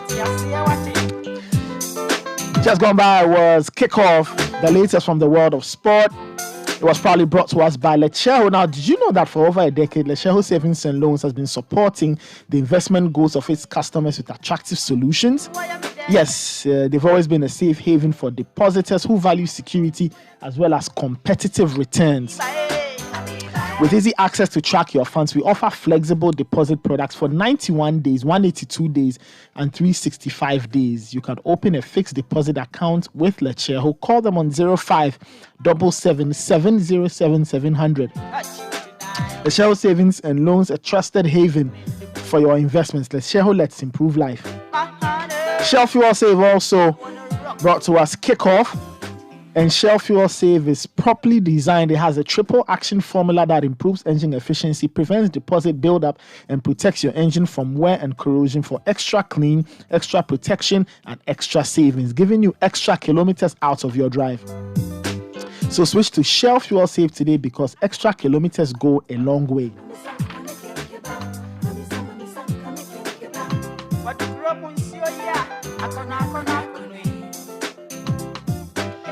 Now, if you want something to complement your meals and bring a lot of color and life to your gatherings, don't think further than Coca-Cola. You can grab your favorite 300 ml Coke Classic plastic bottle, which is selling at 5 cedis, and the same size Coke Zero, Fanta, and Sprite selling at 4 cedis. And if you want more Coke, you can get the 1.5 liter Coke Classic plastic bottle, which is selling at 20 cedis, and the same size 1.5 liter Coke Zero, Fanta, and Sprite, and those are selling at 18 cedis. Bring the excitement and fun to all your occasions and enjoy the real ice cold refreshment with your friends and family. A few birthday messages coming in. Let me say happy birthday to one of the biggest Arsenal fans I know, Mr. Akwesi Prempe, aka Mr. P of PG's.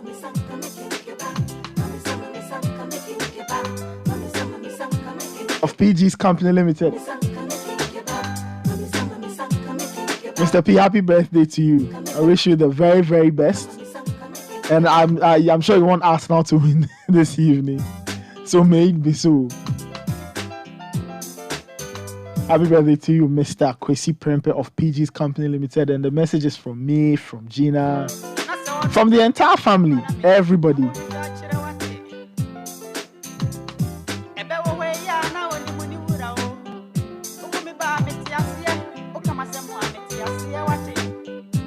This one says birthday wishes to Selma Jean Sanoon of the Morning Star School. You mean the world to us, and we thank God for blessing our home with such an amazing sister. Lots of love from your brothers Andrew and Nicholas. Yeah, so more messages are coming in wishing people happy birthday. This one says, help me wish my daughter Elizabeth Asantewa Asante a very happy birthday. Asantewa is a pupil of Creator Schools in Tama. She's in GHS2. We wish her well and pray that the Lord will bless and grant her good health, wisdom and abundance as she grows up to become a great member of the Asantebeg family. Thank you. It's coming in from the dad, Mr. Frank Asante, and the rest of the family. More messages coming in. This one says, good morning, Nathan. Please wish Vida Osei of IFT, Airport Residential Area, a happy birthday in advance for me. May God bless her. It's coming in from Jones Adoboy in line. This one says, My name is Bonti Benjamin. Happy 40th birthday in advance to the Honorable Samuel Abujinapo, the Member of Parliament for Damengo and also the Minister for Lands and Natural Resources. Enjoy it when it comes tomorrow, Mr. Minister. Happy birthday to you, Abu. This one says, good morning, Citi Breakfast Show. I wish to extend happy birthday treat to our grandson, Jefferson Akwe Jr., for his first birthday. Oh. Could you even understand this? The little man is one. Junior, may the good Lord, good old Lord, bless you and grace you with his anointing as you climb the ladder of life from Pastor Augustine Akwe, your grandfather in Budumburim. This one says a blessed birthday to Mr. Daniel Ofori, General Manager, BSD Mining at Osino. Wishing you good health, more money, and above all, live long and prosper from Fidelity Bank, Ridge Towers branch.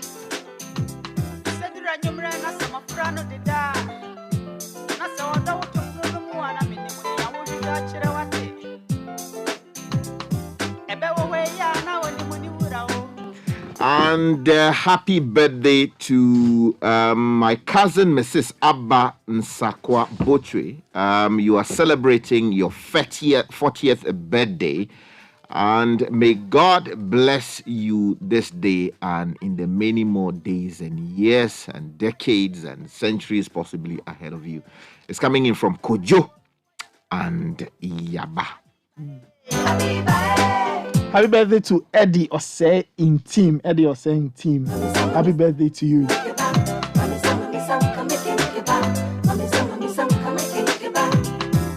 Now, the month of March, or the month of April, is the month of jazz and Alliance Française and Société Générale. They are coming together to give you the Société Générale Ghana Jazz Festival. It's a week-long celebration of jazz in all its forms. It's running from April 24 to April 29. And there are great things happening. You can learn the art of making music with the master of the game, Victor Day Jr., on April 27. But on April 28 and 9, you have concerts. So 2 concerts. You have Pamela Bajogo of Gabon, followed by the Victor Day Jr. Quartet from Ghana. You've got Charlie from Benin and Kwame Yeboah and the Kwame Band. All these bands will be playing during the Jazz Festival. Tickets are going for 50 cedis per day and 30 cedis for students. Follow at AF_Accra on all socials for updates and workshop registration. The Société Générale Ghana Jazz Festival is powered by Alliance Française Accra. Now, the West African Examinations Council is reminding all stakeholders that the WASI and BEC for School Candidates 2023 are available to students in the 3rd or final year of senior high school or junior high school only. Now, the council is cautioning all heads of schools to desist from registering unqualified candidates who are not in their final year or are not bona fide students of the school in question for the WASI for school candidates or the BC. This is against the rules and regulations of the exam. Remedial students who have previously written the WASI for school candidates are advised to register for the WASI for private candidates. So stakeholders and the general public are notified that the appropriate sanctions shall be applied against heads of schools, non-school or unqualified candidates who engage in this malpractice. Recently we were having some interaction or discussion. Yeah, we're talking about this. Yeah. It would seem that the WAEC wants to deal with this issue where private school candidates somehow get moved to schools that are in the villages or second tier or third tier schools, so they can go and write the exams there, so they can make it into their choice. Yeah. What's the name? Senior high school. Yeah, that's right. So it would seem that is what WAEC is seeking to do. I don't know how that will go. Wait to see how. Hey, the Lands Commission is saying that following the Land Act 2020 Act 1036, the Lands Commission, under the auspices of the Ministry of Lands and Natural Resources, has initiated steps towards the preparation of legislative instruments that will provide the procedural matters needed for the implementation and enforcement of the provisions of the Act 1036 as specified under Section 280 and other relevant sections where Section 80 reads that the minister may, on the advice of the Lands Commission by legislative instruments, make regulations to provide for matters relating to the implementation of the Act. Now, the Lands Commission is requesting from the general public info and comments relevant to the preparation of the legislative instruments. So comments and information must be referenced with the sections of the Act 1036. Comments and information must be addressed and submitted to the Executive Secretary, Lands Commission, Accra, and comments and information should be submitted in soft copy. That's a Word document to regulations.landact@lc.gov.gh, and they must be there or submitted on or before April 30. For further information or clarification, send an email to regulations@landact@lc.gov.gh. Signed, the Executive Secretary, Lands Commission.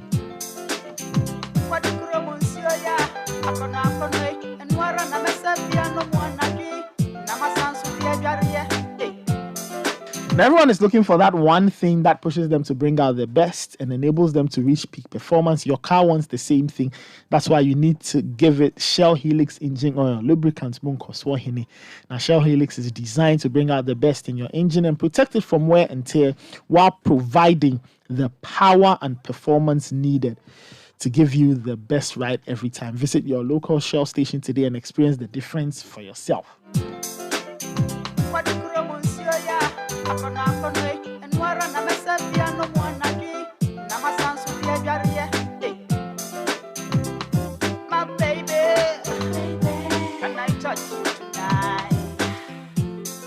I'm in the mood.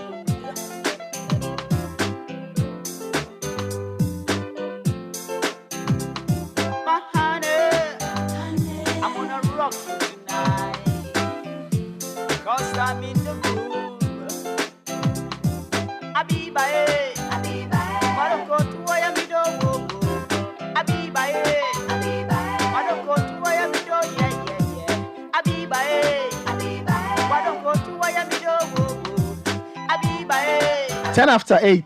This is still the Citi Breakfast Show. Sending your comments on 0549 986 996. So this week it's been very interesting. The last few days we have been talking about taxes and all of that. But one thing or one topic that has been on the burner, sometimes loudly, sometimes quietly, is illegal mining. In the last, I can't remember for how long we've been doing this. We've gone on a campaign.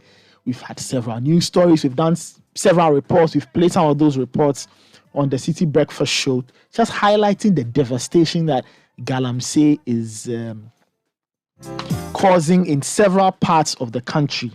Now, at a point, you had Dr. Frimpong Boateng as minister of that domain, environment and all of that.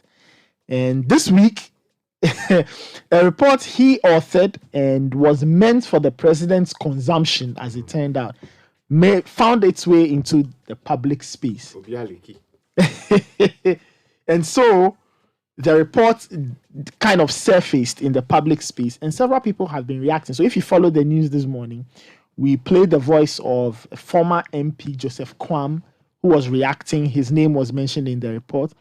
We've had private legal practitioner Gabi Osario-Tridako also responding to the report, and all of that. Now, for those who have not seen the report, essentially the news stories mention that several members or several people close to the government, some MPP officials, have been named in the report, and they are said to be engaging in some very untoward acts when it comes to illegal mining or Galamsay, and they are not too happy with the fact that they've been mentioned. They say they are not guilty. We'll give you some reactions though, but guys, I'm sure we have the report. If you go to page 11 of the report, that's where you find out, or you get to see the challenges that Professor Frimpong Boateng faced. So he put all these challenges and the various things he and his team witnessed or observed into the report that was meant for the president's consumption. So if you go through the challenges, for example, he mentions the fact that, one, most members of the interministerial committee abandoned the committee. So the committee was set up to fight Galamsay, and like the name suggests, it was a mixture of different ministries, because Galamsey does not only affect the land or the environment, it affects other things, water, agriculture, a lot of other sectors. And so Dr. Frimpong Boateng's report highlighted some of the challenges they face. So they talked about most members of the interministerial committee abandoning the committee. Sky, looking for this on page 11. No, go, yes. Yes. And then they mentioned mining in forest reserves. Mining in forest reserves. Now, the report states that in 2018, a decision taken by the Ministry of Lands and Natural Resources and its agencies to grant concessions in virtually all forest reserves to mining companies did a lot of harm. It's quite revealing there that the ministry would give or grant concessions in virtually all forest reserves, and the report is stating so. And it goes on to mention, now it is in that line that you find some names being mentioned there. And then you find unwholesome behavior of some MPP and government appointees. Now, it is in this point 3 that the former MP for Manson Kwanta, Honorable Joseph Albert Kwam's name was mentioned. So this is on page 12, at that point where the behavior of some government appointees and some MPs was highlighted. They alleged. So alleged. Let's, alleged. So because the report is claiming. Of course, it's claiming. Yes, so that's important. You get it. So that's what the MP responded to. So we played the voice of the MP. He granted us an interview on Eyewitness News, and he said no, it wasn't true. All the things that Professor Frimpong Boateng had detailed. Also, the report goes on to say that allegedly there was mining by party officials and government appointees. So essentially saying that the war against Galamsey allegedly suffered a lot of self-sabotage. The same government that said, let's fight Galamsey, you had some elements in the government allegedly doing things to counter the overall government direction and cause a lot of failure in terms of the fight against illegal mining. So, like we've established, this report was meant for the president's consumption. And Sky, when exactly was this report put together? Well, if you look at the letter that was released by Professor Frimpong Boateng himself, apparently Kweku Bako Jr., who is the editor-in-chief of the Crusading Guard newspaper, had something to do with this particular matter, allegedly, according to the minister. And Kweku Bako has also put out a rejoinder on the subject matter. You would note that Professor Frimpong Boateng issued a letter to him on the 18th of April 2023. And in that letter, he details what would have been the date of the publication or release of the report to the Chief of Staff. And with your permission, let me just read that letter because it comes on the letterhead of Professor Frimpong Boateng. It's dated the 18th of April 2023 and is addressed to Mr. Kweku Bako. And it says, Dear Mr. Kweku Bako, I acknowledge receipt of your WhatsApp message you sent to me at 1:30 p.m. today, Tuesday, the 18th of April, 2023, which had a link to excerpts of a publication by Mr. Eko Taylor on his program Loud Silence on Sunday, the 16th of April, 2023. I have not laid hands on all the documents exhibited on the program. However, I have seen the copy of a report I presented to the Chief of Staff at the presidency a little over a year ago on her orders that contained the piece you sent to me. Now, the Chief of Staff wrote to me to present a report to the President on the work of the IMCIM, which is the Interministerial Committee on Illegal Mining. Exactly, which I chaired. Furthermore, I was told to suggest a way forward in the fight against illegal mining. Now, I prepared the report, which I signed on the 19th of March 2021. So that answers your question. I see. And March 2021. Yeah, that's right. And presented to the Chief of Staff. Now, I am solely responsible for the report and I stand by every statement I presented verifiable facts, not innuendos, to the Chief of Staff. Your attacks on me have been consistent and long-standing. It started in August 2010 actually, when you suggested that I quit the MPP presidential primaries for a strange reason. I'm also presenting some articles from your Crusading Guide newspaper. I wish you a good evening. So that was Professor Frimpong Boateng. Yeah, that's right. So that was Professor Frimpong Boateng suggesting that this report we are talking about was actually prepared on the 19th of March 2021 and submitted to the Chief of Staff, Frema Opare. And then for some reason, we don't know how, it leaked, got into the media space, and the details are what we are discussing. Yes. But the bottom line, or the suggestion in that report, if you look at the gamut of it, is the claim that the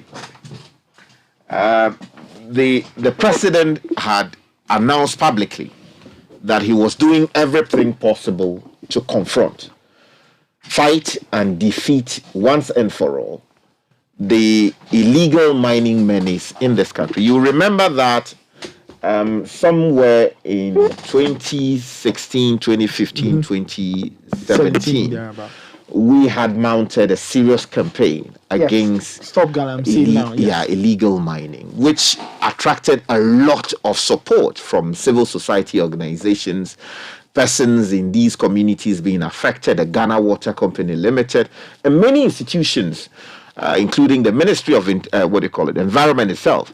So when this thing gathered momentum and the good people of Ghana realized how serious a devastation the water bodies of this country were suffering, and of course the environment and the long-term impact on food supply and all of that, everybody was on board.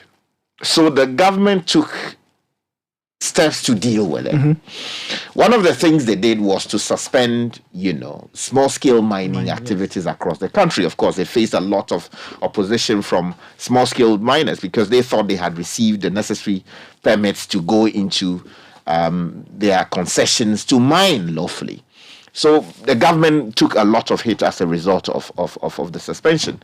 Of course, we had heard that some people were defying the ban that had been placed on small-scale mining and all of that.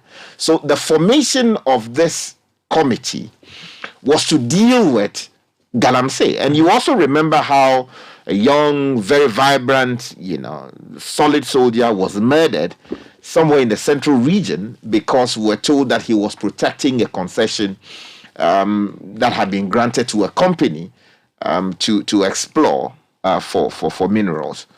So the committee was to deal with these problems so that there will be a coordinated government response to the problem. We saw the burning of tractors. We saw the seizure of these tractors. In some cases, some of these tractors we were told, not tractors, excavators, had left the possession of the state officials who were supposed to keep. In other words, they went missing. Some were told were sold on the open market. Some people just couldn't account for them. So for Professor Frimpong Boateng, at some point, was the minister in charge of environment, science, and technology. So he chaired the committee that was supposed to deal with this particular matter. And it would seem that after he had left office, he received instructions from the Chief of Staff to prepare and submit that report. So it is the report that he submitted to the presidency that is now in the public domain. And essentially, he is claiming, which are allegations is made in this report, that very powerful people, both high and low, within the MPP, at the national level, at the local level, have played various parts to frustrate the work of his committee. In other words, they had made concerted efforts to undermine his fight against illegal mining. In other words, they were working against the express intentions of the President of the Republic. And that in sum, it's what the report is saying. And he made He actually named specific individuals in the report, and the individuals have been responding. Well, yes, two individuals at least have spoken to us and have granted us the chance, or they have stated their end of the story. One is Professor Albert Joseph Quam. He's a former MP for Manson Kwanta in the Ashanti region. He's denied claims of his involvement in illegal mining activities known as Galamsay. And like we stated, his name was mentioned in the report, and the report is alleging that this said former MP was involved in illegal mining. He told us yesterday on Eyewitness News that no, that was not the case. My brother, this is most unfortunate. In the first place, let me greet your able listeners. My brother, it's most unfortunate, and this is totally lies. First and foremost, in the first place, do I own a concession? That is the very first thing. Let alone 12 or 24 or multiples of that of concession. I do not own a concession. Secondly, once I don't have a concession, how can I sell a concession to someone? And indeed, he who alleges must prove. If Professor Frimpong Boateng is saying this, per your statement, he has asserted or he has accepted that the report is from him, right? We have tried to speak to him directly. We've called him. He's not responded to our request, but based on all what we've put together, considering that the chief of staff had asked him to send a report, which report's dates has already been publicized, which report is not out, which report came out 2 years ago, we believe that this is accurate. Well, to me, once he has not accepted on your station that the report is from him, I can't say much. But if indeed he has accepted that the report is from his outfit, then for a mining concession, you must have documents covering it, bearing my name, Joseph Albert Quam. I would rather advise that your station should request from him to produce all the documents bearing my name for mining purposes. All right, we will do so when we get him, but you say you don't have a concession, but did you ever own a concession? No, I don't. I don't even have one. So if we go to Minerals Commission or whichever institution... You can go to Minerals Commission and do that thing. You do not even own any in someone else's name? I don't even have a penny of a concession. Just a pin of a concession, let alone several, 12, multiples of 12 and others. No. And he says you sold them for 200,000 cedis. So that is why I'm saying that once I own one, then of course the second assertion that the second statement that he's saying would hold. But I don't have a concession. But he does a politics side of the debate and says it is the reason that the MPP lost that seat, which is Manson Kwanta. And he said never lost that seat. Okay, what happened? You lost the primary. He said you lost the primaries, even though MPP never lost that seat. No problem, not MPP. You lost that seat through the primaries. Let me tell you this. Yeah. Let me tell you this. MPP had a challenge with all the mining communities, including mine. So we, the MPs of that place, were the face of the government, MPP. That is why we were most affected. Not me alone.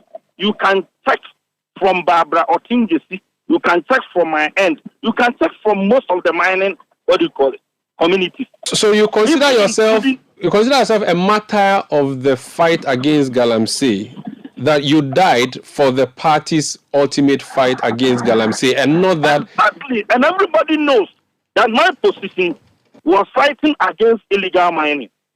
But again, my other position was fighting to make sure that we get more concession for the illegal miners so that they can get a place to do proper mining.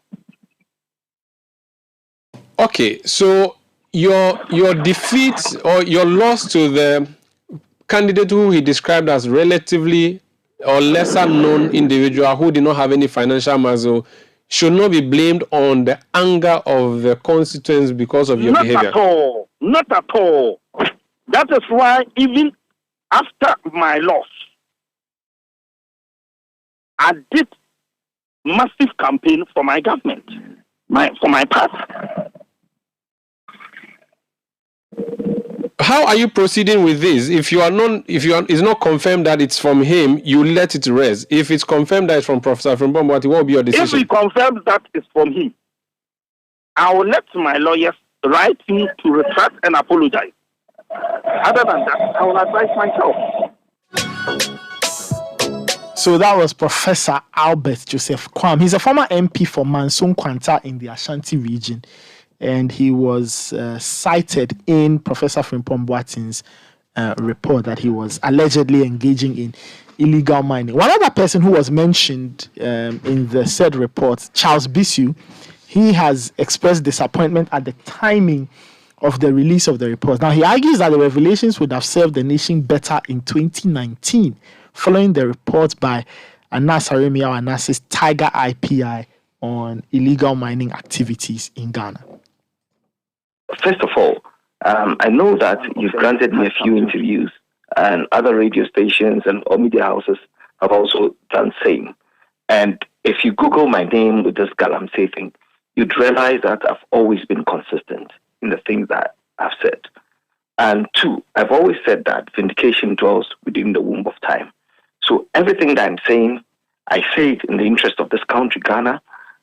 Even though I have been vilified, and sometimes I've always said that when nations or other things have to go well, some people must be sacrificed, which I do not regret at all. But then I believe that in the end, the country must benefit from whatever we're doing. Now, I'm not surprised to see these things coming out from Professor Frimpong Boateng, but I am disappointed in him for, first of all, not coming out in those years, you know what I mean, to actually churn out such information. Because if he had done that previously, would have actually dealt with the Galamsay menace bedeviling the country. Because, I've always said that this Galamsay issue has no political colors.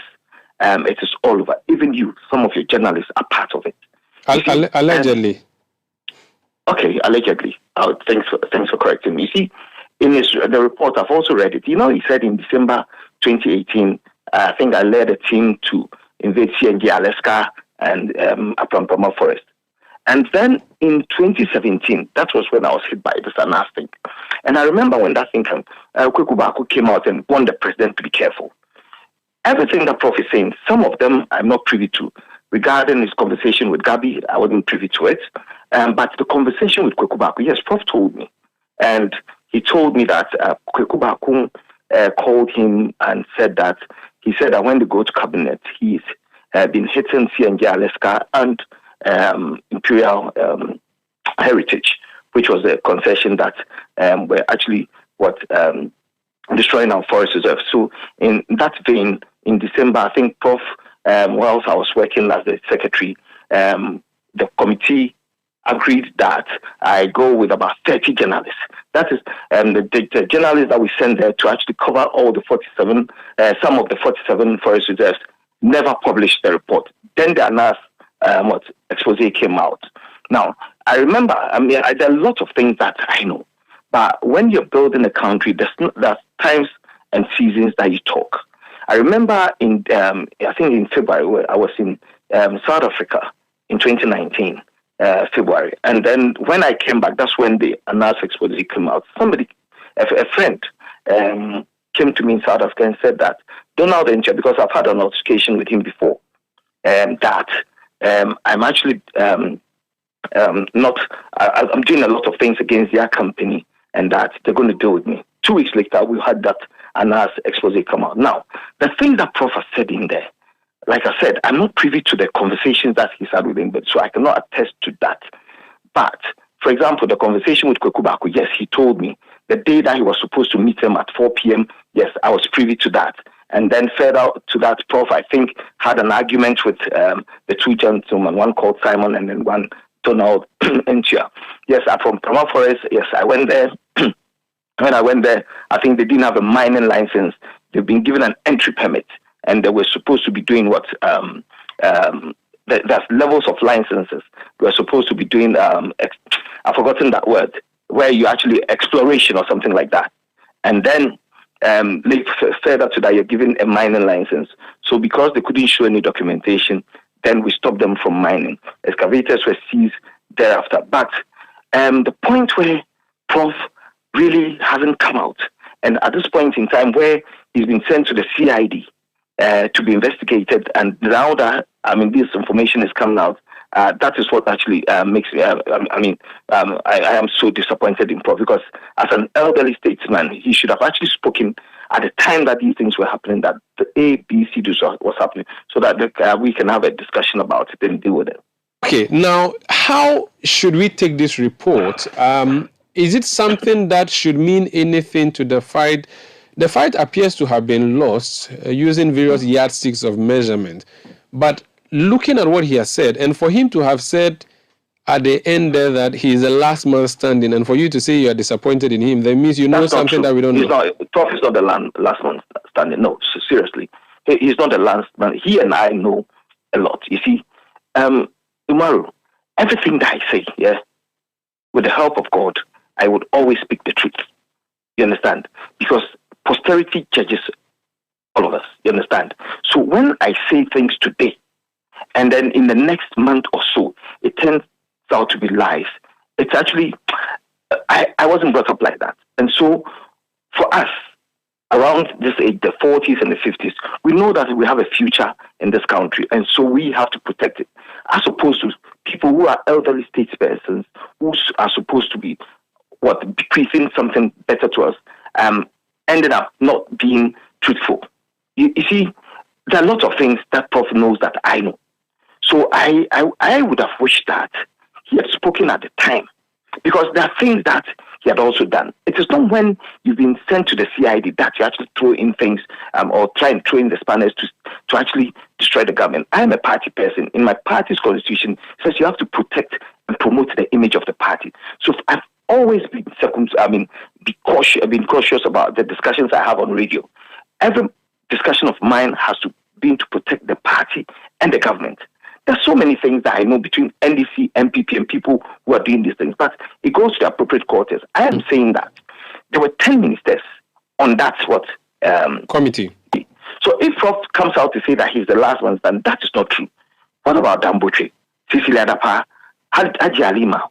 They are all people of integrity, right? So I don't think one person should come out and say he or she was the last person standing. But do you agree that he was part of the men standing, though? Was he part of the last man standing, even if he's not the only man standing? I do not agree. You think your former boss had his hands soiled in this fight himself? You see, Umari, you're asking questions. Please do not forget that I have a legal background. So there are not things that I will say that I will go to court and defend. You understand my point? So you're careful. I know that you're using the funneling system to narrow me down. You will not get me. But I'm saying that he was not the last one standing. Okay. He was fraught with what? And he was not even part of the last man standing. He wasn't. If you were to list out of the 10 ministers, which ones you consider the cleanest or those with clean hands in this fight, who would these be? So you're going through the back door. There were 10 ministers on the committee. Every one of them had something to contribute to. So I will not take some out and leave some out. You understand? It was a collective thing. Being the secretary, if I name 7 and leave the 3 out, what am I doing to the 3? You understand? But Prof has come out to speak. And I'm saying that what he's saying to the point that he was the last one standing wasn't true. And I speak in the spirit of protecting my country. Okay. So that was Charles Bissue. Charles Bissue is a former secretary to the Interministerial Committee on Illegal Mining. He was speaking to Umar Sandamadu on Eyewitness News.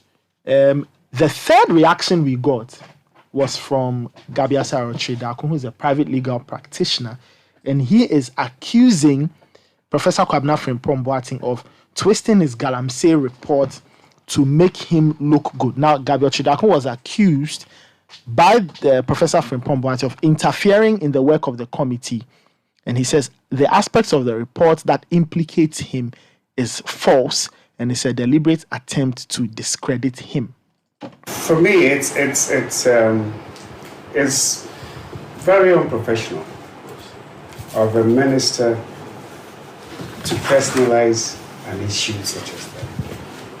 Very unprofessional to drop a name on a matter that was purely about a lawyer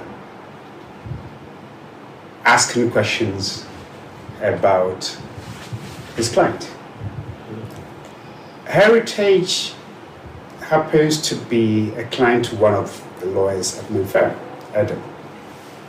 Heritage had a prospecting license issued on 25th October 2018, okay, which was to expire October 2021. I believe what the minister is referring to happened after this. I think it was in 2019 or 2020. I can't recollect, but he has the date. They had a mining exploration operating permit issued 18 July 2019. They had a forest entry permit issued 12 November 2018, and also an EPA permit. My lawyer comes to me and says that his client, with all these permits and licenses, goes on site with equipment to do prospecting, and the soldiers have come to seize the equipment. Okay? Now, what do you do as a lawyer? The first thing I did was I asked, but are they with your people? Said yes. So I spoke to the. So you called the soldiers first? Yes, okay. To ask what really was going on. And then they said that they were acting on the instructions of the minister. So I called the minister for clarification. Clarification in the sense that I have a client who has all the documents or permits and licenses required to do prospecting. Everything. And he goes on site, and then soldiers come to basically not just stop them from working, but seize all the equipment. So I asked the minister, but they have permits, so what really, I want to understand the issue. And then the minister fires back and says, they are not prospecting, they are mining. I said, but minister, the information I have is that they took the equipment on that side today. So I want to be educated. Are the equipment for prospecting different from those that you need to mine? He couldn't answer. And I asked the technical people. They said, no, they're the same equipment. So, I mean, they're just going on site today. So how can you? Said, oh, well, they shouldn't have been given the permit to enter the forest. I said, well, I mean, are you challenging the permit as fake? He said, no, but it shouldn't have been issued. I said, yeah, but that's a different matter. But I just want to understand really what the issues are. Is it that, so essentially he gave me his side of the story, which is that he believes that what they were doing was mining, not prospecting, even though they had just gone on site. And that was the conversation that we had. So what happened after that? Did you then tell him to let the people continue with the work? What kind of intervention did you make? My intervention was to understand why a company, a legitimate company, with all the licenses and permits required to do prospecting, was being stopped from doing their work. And that's what lawyers we do. But in this case, they were in a forest reserve, and per the rules around the illegal mining thing, people in the reserves, particular reserves, were supposed to halt operations. This wasn't. There was no issue about halting operations. It was an issue of being issued a forest entry permit, and they entered the mining concession after they were issued all the permits. So even if there was an issue, then it is an issue between the regulatory bodies. Okay? I mean, I wasn't even, if you like, it's not my brief, as it were, but it's because their job was being frustrated. And I had before me all the documents that they required to do legitimate mining, and they were being frustrated. That is why I placed the call, to understand why that was happening to them. So that was a private legal practitioner, Gabi Asare Ochedak, also giving a reaction to the report put out, or the report that has found its way into the public domain, authored by Professor Frimpong Boateng. It was supposed to have been for government consumption, but somehow it's made its way into the public sphere. So you've had 3 people reacting to things that have been said in the report, and they are being allegedly accused of taking part in illegal mining in one form or the other, either actively or directly or indirectly, as it turns out, per what the report is saying. 36-page report highlighting that. Guys, so really that's the state of play now. Okay. Godfred. That's the state of play. That's what we have. We are yet to hear from Professor Frimpong Boateng, on the report and these names that have been mentioned. No, I think he settled that. He has settled that already. The statement or the letter to Kweku Baku I read to you, he said he was standing by everything that he has. So we should take it that is his stance. Unless there's a substantial shift in position, which he hasn't communicated, we cannot assume that he's not standing by. But the fact, though, is that people he has mentioned are coming out to discredit his content of what he sent to the presidency. Godfrey. Oh, thank you. Let me take it this way. So, in January 2021, the president disbanded what was called the IMSIM, which had been handling the so-called war against Galamsay. January 2021. Yes. Okay. And then I think the instruction went out from the chief of staff that post the disbandment. I'm sure it would be, but I'm sure it would be proper procedure that a report is presented. So per his letter, the chief of staff asked him to produce a report on the work of the IMSIM and hand it over, which is what this is supposed to be, if indeed it does turn out to be, because we must also get confirmation from the office of the president where this was submitted, that this indeed is the document that was submitted, even though Professor Frimpong Boateng has confirmed that this is his work that was sent.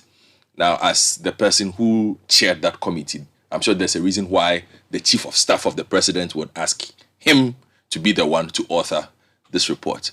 So in March 2021, March 19th, this was submitted, so that it will be 2 months after. Interesting reading. We are in 2023. Yes. Right? 2 years. 2 years. It's been 2 years. It will be interesting to hear the fallouts of this. It started. But I'll also be interested in hearing fallouts from where this was submitted as to what had been going on regarding this in total. Okay. With regards to, was there going to be further action on this? That sort of thing. That would be interesting to know. And I'm sure it will come up later. Okay. So you would like to hear from the government on... Because then a common sense question would be, it's been 2 years since this was submitted, for something that has been considered, bar COVID and the economic crisis we are in, the biggest problem this country faces. This radio station has spent millions. If Samuel is sitting here, if he decides he quantifies the value of airtime, I don't know how much it cost him. but sometimes will it be thousands or millions? To do what? On Galamsey. Because he has moved vehicles. Millions, man. He has moved vehicles. He has moved journalists. He has moved human. Yeah. He's given airtime on radio and television. In fact, if I recall, not too long ago, he was on the road himself in the eastern region for two nights. For two chopping. Yeah, mosquito eat and brutal. Yeah. We recently Following this. even did a live discussion on TV. Yeah, that's what I'm saying. So, and a lot of other media houses have done the same. So I'm just trying to let everybody understand what this is supposed to be. So this is the report of the person who ran the project that was supposed to help fix that problem that has cost millions to the taxpayer and to private business entities, because we spent taxpayer money as well. The army was deployed, the police was deployed, all kinds of institutions were deployed. We spent 200 and something thousand or millions, 2 million Ghana cedis on drones. We don't know where they are. All those things. Speedboats. Everything. We've spent a lot of money on Galamsey. That's what I'm saying, that if you take away COVID and you take away the current economic crisis that we are in, I don't think there's been anything that has come up that the government has spent more money on than Galamsey. Now to the report itself. The banking crisis. Yes, okay. The banking crisis. True, legitimate. That's legitimate true. concern. Because they spent 21 billion. Yeah, 21 Ghana billion. cedis. Yes. This is ongoing, as is the banking crisis and its fallout as well. So thank you very much for that input. But it ranks pretty high. Yes. Okay? Because the impact of this is in several spheres. We are feeling it in Ghana Water, who have been rationing water in several regions for some time now, whose cost of operations have gone up for some time now. Okay? Now, you read the report as it is now, and hopefully now that this is out and we have 3 responses, I am sure we are going to get a lot more official responses. Yeah, because from several other names. Names were mentioned in there. So I'm going to be very careful with what I say on this, because I have a feeling this will end up in court for a lot of the persons involved. Well, it's the question is whether if a report is prepared on the basis of an because it's public order, now, and names will be mentioned. Can sue the person who prepared the report personally for something he puts in an official report. That would be an interesting. You are the lawyer. Yeah, to the extent that the person decides to take ownership of the report, like he has done with the Kweku Baako thing, you are opening yourself up for further questioning, and it can lead you to court. That's not to say that you've been indicted, but I'm saying that because the issue, if you like, from Kweku Baako or Chidako and the rest, is to establish the exact role they played, and that can extend to using the courts to establish the truth. I think the farthest you can go, and I stand to be corrected here, is to set aside the report, the validity of the same, the claims made against you, but to sue the persons personally. That's to, I mean that for sue the person or libel. Okay, of course, that's what the prof said. Yes. Because he believes that the reports, as it looks now, damages his reputation. Yes, and if you claim that you are the sole author of the report, then you have questions to answer. Yes. Yeah. So that's a bit tenuous. So I'm expecting certain kinds of responses from people who have been mentioned. Yes. Okay, but for the general public who are consuming this now, a picture emerges, perhaps for them, casually, as to the difficulties involved in ending Galamsey. And why for 3.5 years, or no, more than more for this 5 years, 6 years now, we are still having this conversation about Galamsey, and it does not seem to be going away. In fact, there are no success stories to report these days, because you report a success story, it looks like it's fleeting, and it gets overtaken by events of Galamsey. I am fascinated by the link he draws between Galamsey and campaign financing.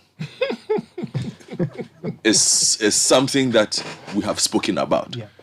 It's something that we have all held suspicions about.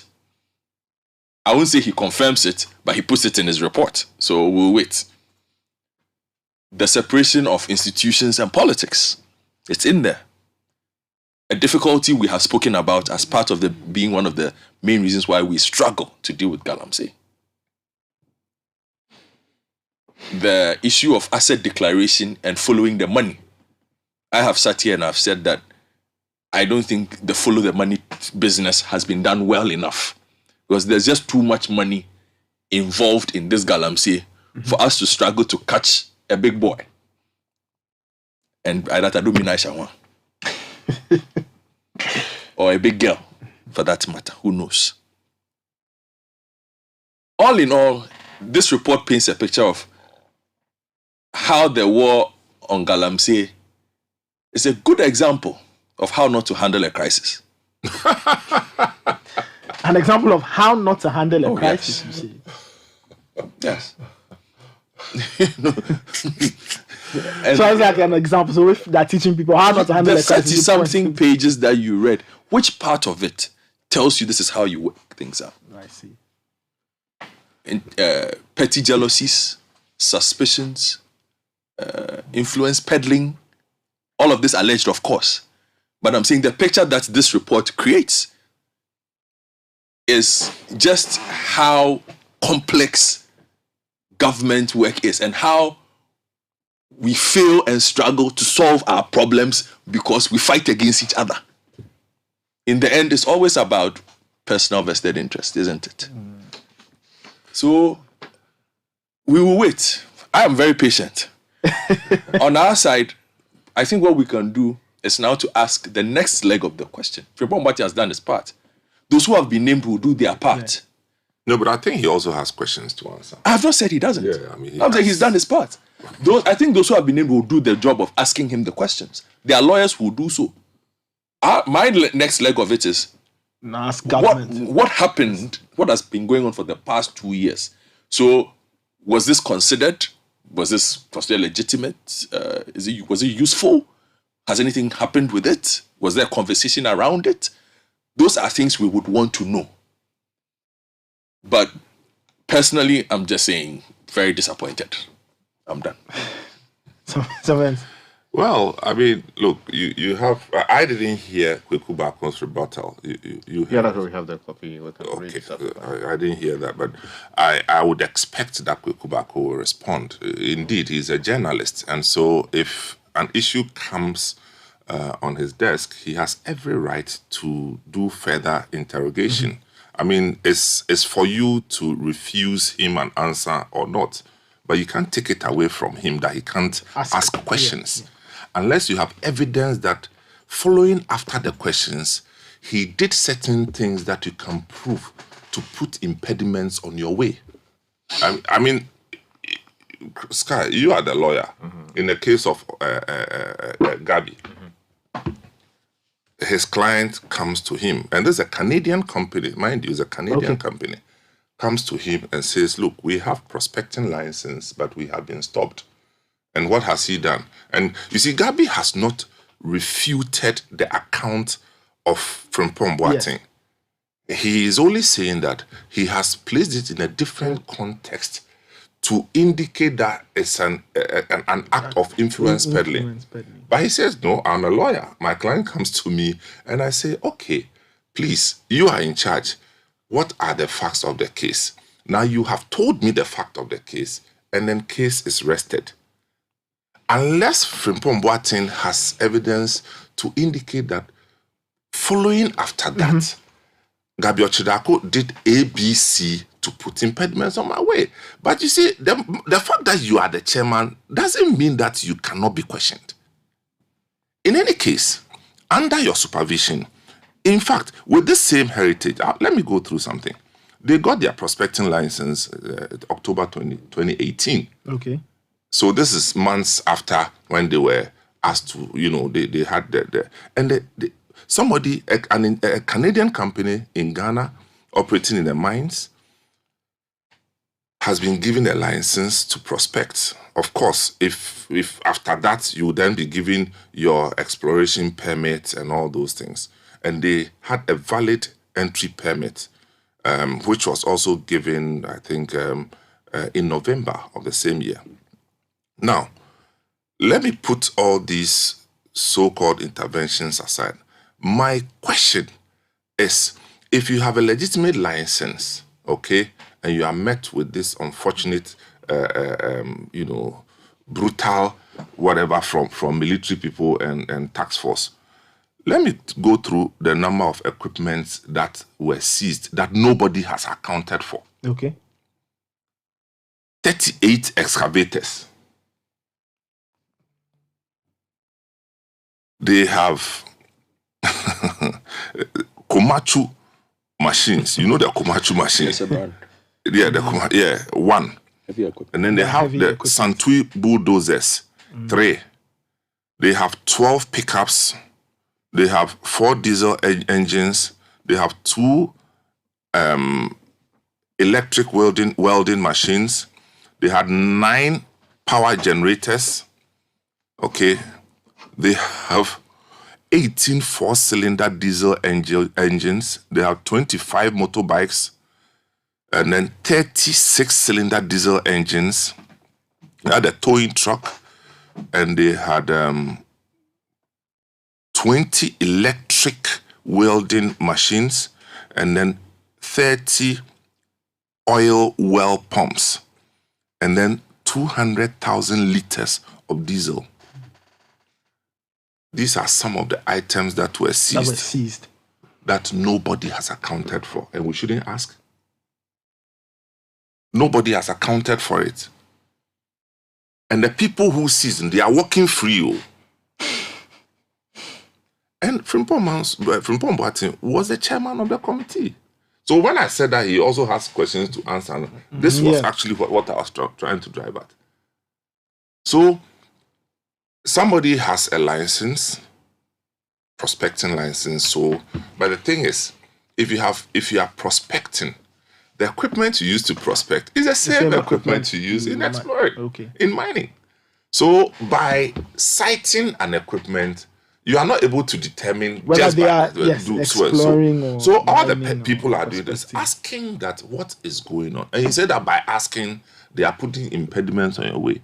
So if the account of Gabi Ochidako and account of Frimpong Boateng is all he's referring to, then it's a bit curious.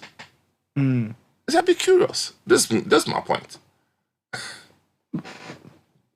So that's that. So okay. So essentially, you're saying that he also has questions to answer on this one. He needs to be very clear. Yeah, he has to be clear. On you have whatever to be clear it is. because see, once this report comes out, there will be questions, and questions that will resolve issues of now and in the future. Okay. But essentially, this report doesn't solve our problem because look at what is done. Suddenly, everybody is talking about the so-called interferences. And that becomes the big issue. Okay. But so of all the elements of your task, what's the conclusion? What happened? You started from somewhere, ended somewhere. What are the outcomes? I think those are the things that I'm more interested in. But don't you feel that this, like Godfred is saying, it highlights our own worries and our own observations that we've made over the years? But we cannot sacrifice the truth in the process. We cannot sacrifice the truth in the process. It does. It highlights it. Truth. Influence peddling is a big issue. No two ways about that. But because it's an issue, so nobody should call you to ask questions.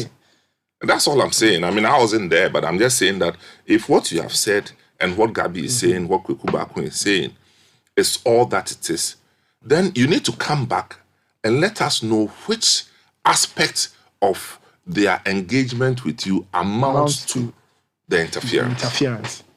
We wait to see what, I mean, we are yet to hear officially from the government. Richard? Yeah. Nathan, first of all, let's understand the context of what we're dealing with here and what appears to be what the former minister sought to do and to achieve with this report. Mind you, at some point, his name came up. Yes. Over a leaked tape over which a number of things had been said. Yes. And an influential person from within the MPP from the central region was said to have gone to his office and allegedly recorded him, a conversation between him.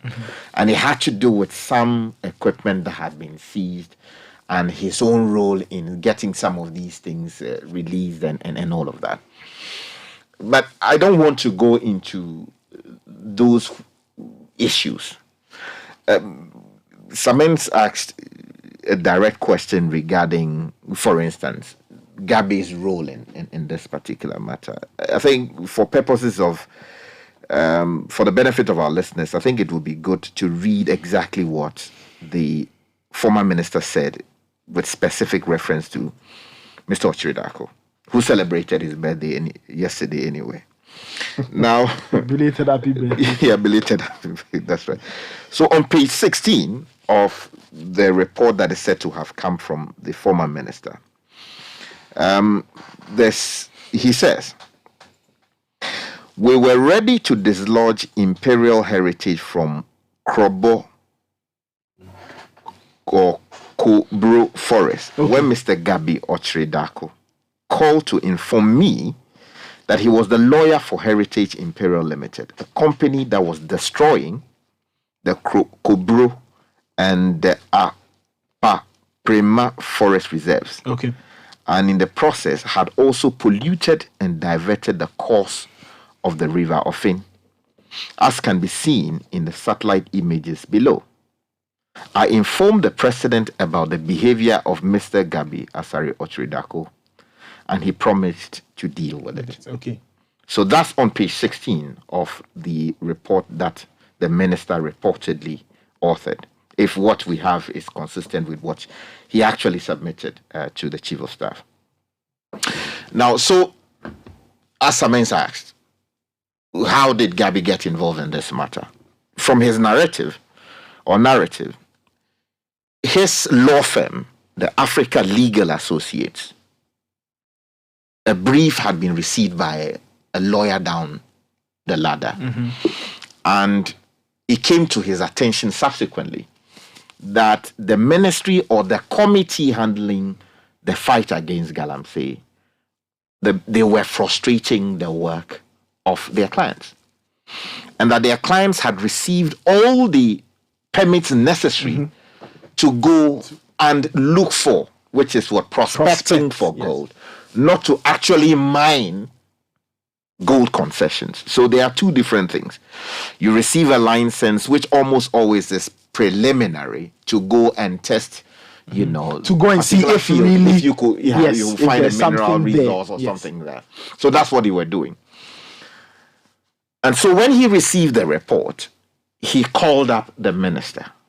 And the call was to ascertain if indeed that was happening.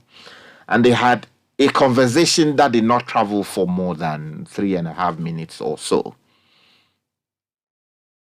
But as he later got to know, the minister had spoken to the president about what Gabi had done, which was to call him. Now, let's try and interpret what the minister must have been thinking when Gabi's call came to him. Gabi, as we all know, it's an influential member of the Akufo-Addo family, the mother side, which is from Chebi.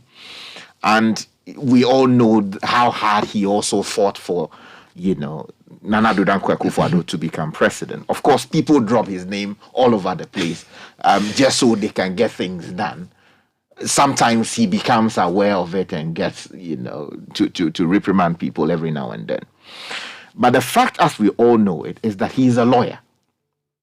And when this matter came to him, according to he himself, he called the minister. He was not calling in his capacity as a friend or a relation of the president. He was calling as a lawyer. He was calling as the lead lawyer at Africa Legal Associates to inquire about what was happening.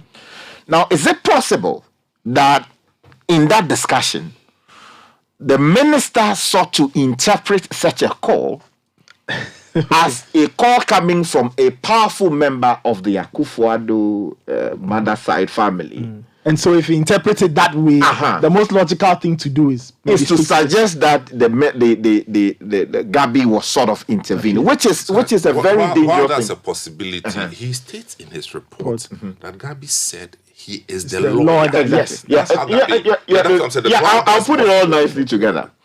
So when you interpret it that way, which is likely to be what detractors would do, to say that, hey, this man, the president says he's fighting Galamsay. So you would expect that all the people who believe in his cause, including members of his family and members of the government, will be all together on the fight. But what you would have is when detractors hear that a member of the family or a member of government or a member close to government is saying something as to suggest that he's sort of holding brief for some other person accused of doing something untoward, then they will run off with it.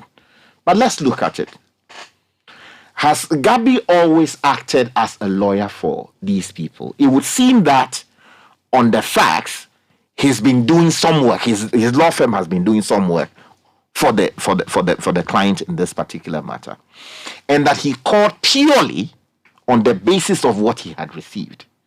Now, is it wrong for a lawyer to call a state official to ask questions about what was happening? Some will say that, well, maybe he should have written a formal letter, but it is almost always the case in practice that sometimes you don't straightforward go to a letter, an official letter, to raise issues. You can call and ask questions as to what exactly is happening. If there's a way of dealing with informal chat. I see. But what was exactly the reason why the minister suggests that there may have been a problem here? Yes, it would seem that the company received all the certification necessary to do what they were supposed to do.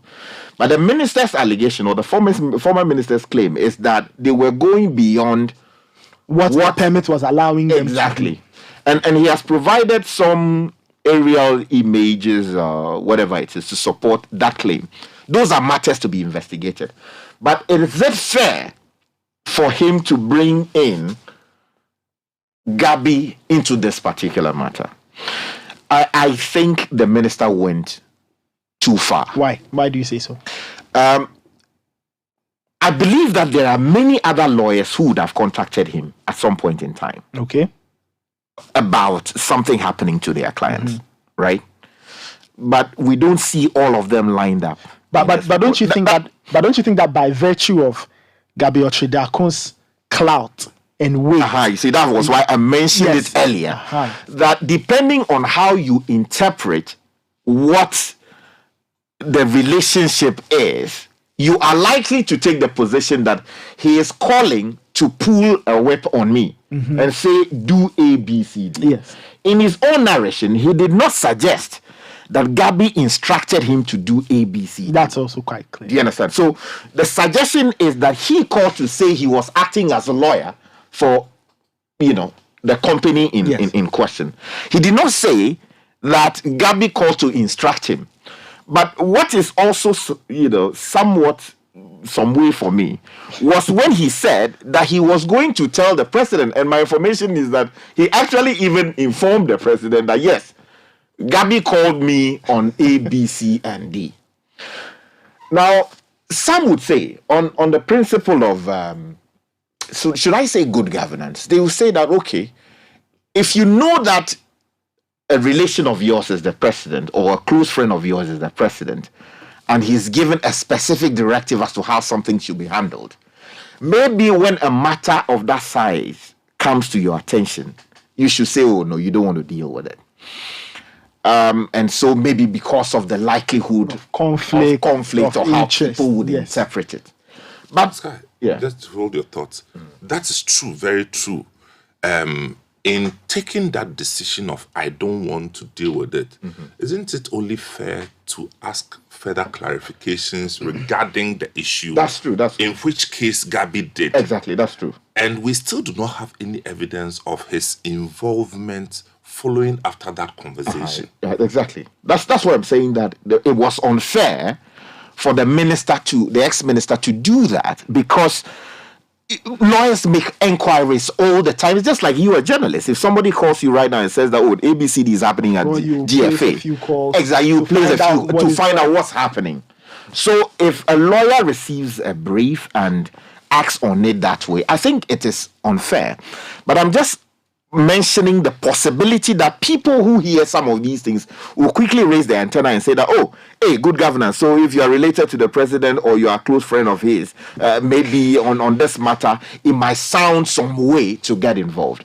But as we all know, there was no express directive to the minister to do A, B, and C. He wasn't, ordered to do A, B, and C, and therefore that does not find expression in this report.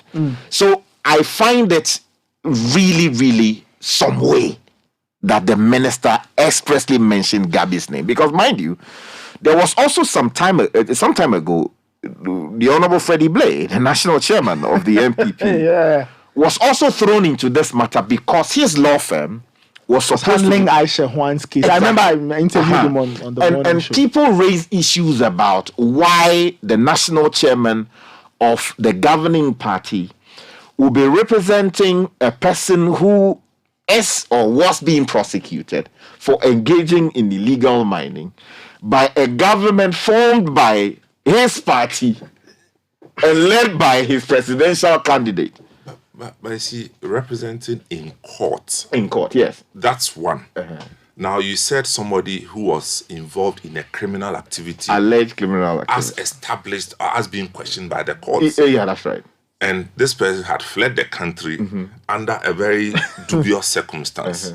And you are representing this person as a lawyer. So in your professional, indeed, his chambers, if you call it chambers, right? But this particular one, my client comes to me and I say, okay, hold on, let me go and ask questions about the matter. And all I did was to ask the question. And that's not even to make a further step of going to represent you in court. I ask questions, I'm giving the responses, and I end it there. So yeah, you see, I agree with you, Samens. I'm saying that, you see, if you don't... So clearly it's a matter of optics. Yeah, really, it's how it looks. Exactly. So people, depending on where you sit, you want to put a negative or positive spin on it. Very easy. Yeah, that's right. It is easy to do that. And the negative one is attractive. So it would seem, because if I was writing this report, I really would struggle to see why I'll put Gabby's, if he did not do anything beyond asking questions about what exactly was happening. He didn't instruct me to do anything untoward, unless you are saying that by reason of his association with the president, he was stopped from acting for and on behalf of a client who has what would seem to be a legitimate issue to raise about the operations of the... And then let me read something to you, because it would seem that Samens read or mentioned details of some of the equipment that this committee had seized. My understanding is that there was a court action subsequently initiated on this particular issue. And in the process of the trial, the court came to a conclusion. In fact, there was a full trial, and sometime in July 2020, the court entered judgment for the plaintiff. In this case, the company that Gabby was supposed to be representing. And in effect, what they said, that there was a declaration that the invasion of the plaintiff's mining site and the seizure of his excavators and equipment was unlawful. In other words, the equipment that we were told they had seized, that invasion of the mining, or not the mining, the site for exploration or prospection for gold, that act on the part of the committee, the court found to be unlawful. And then also there was an order for the recovery of the sum of $15,304,714 US dollars 20 cents, being the value of the machinery and the equipment seized from the plaintiff's site by the Interministerial Task Force on Illegal Mining on the 6th day of December 2018, or its current value in cedis. And then also there was an order for general damages of 500,000 Ghana cedis and cost of 100,000 Ghana cedis imposed on the state by reason of what the Interministerial Committee had done. But I must mention, so technically this would be a judgment that imposed by the court, because for some reason the court found that the committee acted in excess of the authority that it had, or breached the law to do what they did. But I must say that there has been a further development in this particular matter. The Attorney General went to court to challenge the orders of the court, raising technical issues that the plaintiff, in this case, the company that Africa Legal Associates, they were representing, they did not state the full amount of damages on the writ, and so it was improper for some of the orders or the orders to be issued. So in a recent judgment, the court sort of set aside, the earlier order that was made. So that is the development on this matter. But I think that we should try and compartmentalize the issues. If you believe in, say, rule of law, it's hard. It's a very difficult. Like I said, the optics of it. Yeah, exactly. You see, the it's very optics hard. of it. And like I said, I chose my words very carefully on this matter, again because of the legal repercussions. Yes. It's not a matter where you can just go out and start. No. Of course. Especially because, which is why I'm very interested in the second part. But overall, okay, you mentioned something which is key, which we've lacked off and complained about, which has caused a lot of these situations. Good governance. Yeah, good governance. Practice. Yeah. A lot of the things that happen in proper democracies, well-run places, we overlook them here. That's true. So this back and forth that we are having over this, like you were saying, under normal circumstances, like you were saying, that interaction would not elicit suspicion anywhere. But here, it will elicit suspicion because of the constant overlap. Yeah. Is there a history of overlap? Yes. So when name A comes up, you obviously your antennas will go up, and you now, start to think. Hold on the second point, on that particular case, because I was a bit heavy on the Galamsay matter. I remember the day that incident happened, and it will be interesting to hear what Asuma Treme says on this matter, because he granted the license, his own signature. He was there that day with a media team, including our own, at the Paprampa, whatever, at the forest at that forest reserve that day, on that matter, if I'm not mistaken, when this happened. And with his team of experts, who I would assume know the difference between prospecting and hardcore mining. That is not in the realms of a law court. That is in the realms of mining specialists. And I'm sure the Minerals Commission and the ministry that handles it has more than enough to deduce between the two. Because that is how they'll designate between the licenses. They'll differentiate between the licenses. Exploration and this. Prospection. He was on the land himself that day. In fact, I can read you his quotes. What did he say? Tell the minister that day when he went there. Okay. Let me see what he says. While you are looking for that, I think we should try and distinguish between whether a person acting as a lawyer. I think that is easily established. No. I'm trying to say something here, because if the company indeed engaged in Galamsay, properly so called, yes, well in excess of the authority the state granted them, I think the people responsible have to be investigated, arrested, and prosecuted without any fear or favor, let or hindrance. That must be stated clearly. That's true. You understand? But that is different from saying or suggesting, not in as many words, that a lawyer related to the president called to ask questions, and therefore people conclude that because you see, the reason why I'm insisting on this is that people are hearing this and are saying all kinds of things.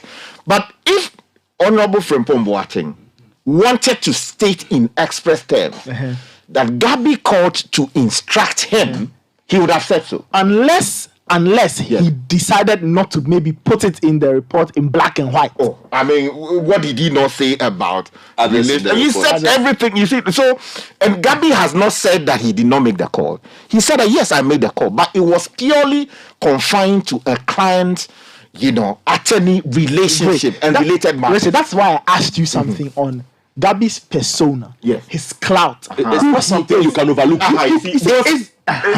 So you see, that's another layer altogether, and that's why I went into the realm of the layer. You see, that you can live in the realms and say, that we can't measure scientifically because whatever. But the point is, we know who this person is.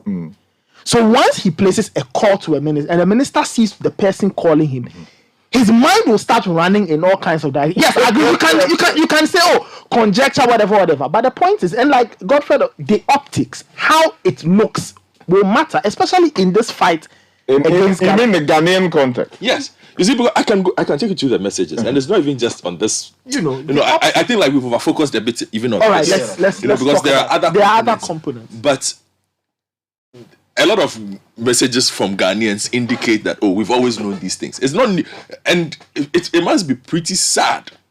It's sad it's not. It must be for the president and if they are listening. For some of the messages I will read, whose people say that it's like you're not telling. This report doesn't. We've always known and we've always told you. It's just now it's Professor Frimpong Boateng who's saying. And even that he said it 2 years ago in an official report. This was not meant for public consumption. Some way, somehow, it's here. We will use it. We'll mine everything out of it. We will use it. But you see, for me, we need to fix this system that we run, where people acquire wealth, we don't care.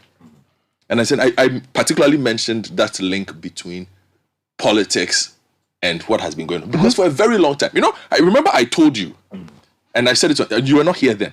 But when we were doing the elections, I told you that the war against Galamsay, and Sky, if you know your election numbers properly and your election analysis, the war against Galamsay lost steam after the district assembly elections. You can check. Because it was embarrassing for the governing side. You can check. As soon as they started realizing what had gone on, and as soon as people looked at numbers and the areas and how the kind of feedback that was coming in, unless you are not being honest with yourself as a political watcher or an analyst, you could have easily told where the shift was. So we've had a lot of optics where we're saying we're doing this.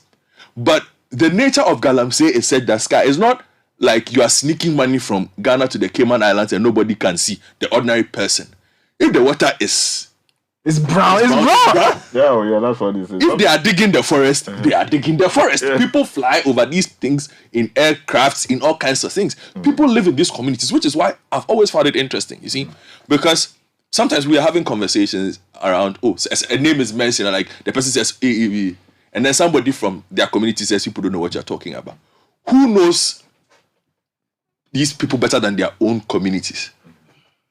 You understand? So you might go to a certain place, this person tells you, I'm not involved in Galamsay.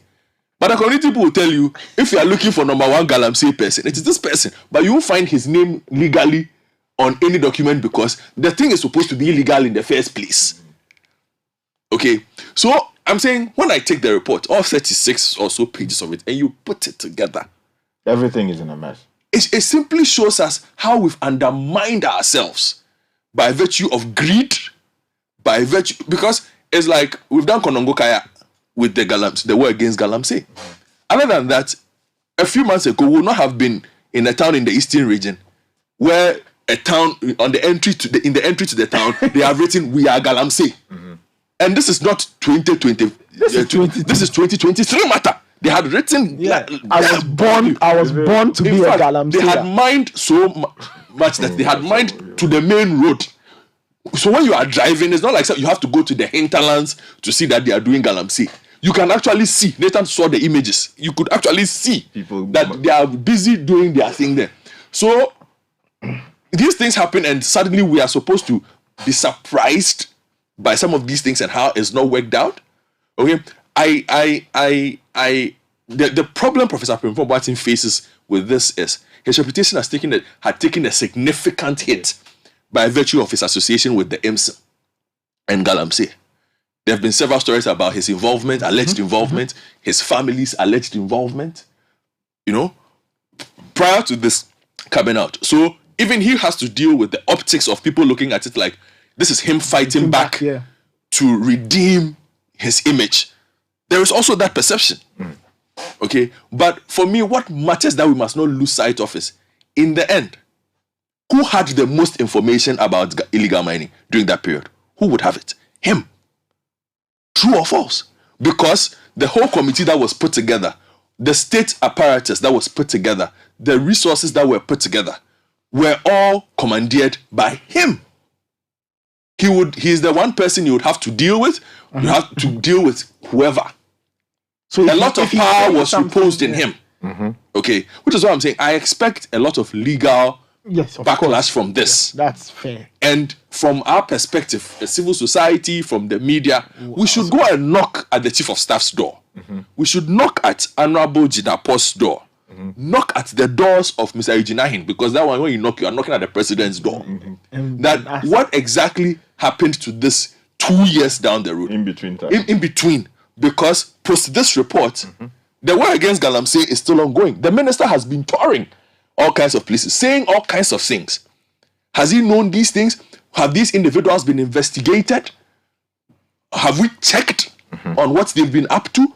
Because at least if Professor Frimpong Boateng mentions them, there has to be a public record of clearance. Or otherwise, okay, your name has been mentioned. We looked into it and dismissed it. Even if you dismiss, let us know, okay, we looked into the mention of Richard Sky's name and said, oh, no, it's not substantial enough to follow, so let it go. Because unless we are now being told that we should look at that entire 32-page document written in 2021 as gossip fodder, no, I'm sorry, but I don't care how far Professor Frimpong Boateng's reputation has sunk because of this. I will struggle to accept it. That he has written a 32-page report that is gossip fodder. No. That is retribution. No. That is vindictive. No. There might be certain aspects, which is why those aspects are supposed to be cleared up by the institution that asked for the report, the presidency. That is how proper institutions work. Okay? But we will overlook it if we are not careful, and then the cycle goes on. The cycle goes on. So here we are, 2 years after this. Has Galamsey improved? Because on the report, the last two subtitles of that report indicate the way forward. Has anything changed? The human beings, the persons allegedly who work in state institutions who were listed, do they still work there? Were they asked to step aside to be investigated to see if indeed they are fit for purpose to be there? Somebody was mentioned from the Forestry Commission, for instance, a high-ranking. So actually mentioned Sir John, the late Sir John. Yes, also mentioned. They mentioned a lot of high-ranking officials. People like the president. Do these people still work there? Because these are people who have access to things. I've seen a statement from a young man who's all kinds of things. And for me, if we don't fix that, I've always said the war against Galamsey was lost because of that too. Sky is too valuable. There's too much money on the table. He mentions the police.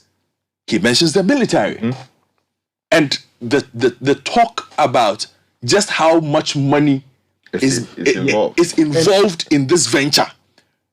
You would have to be an angel sent from above to ignore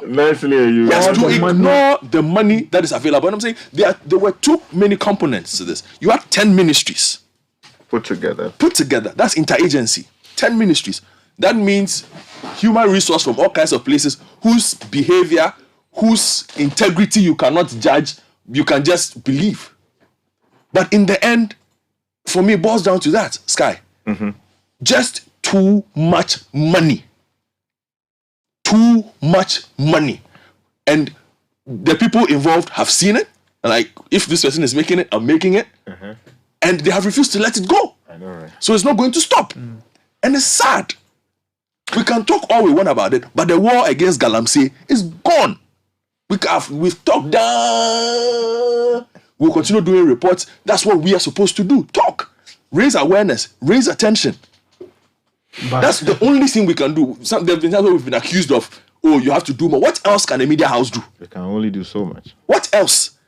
What else? There's a platform we have, so what we can else? raise This is the only thing awareness. I have. I have a microphone. Someone has given me one. Apart from that, there's nothing else that I have.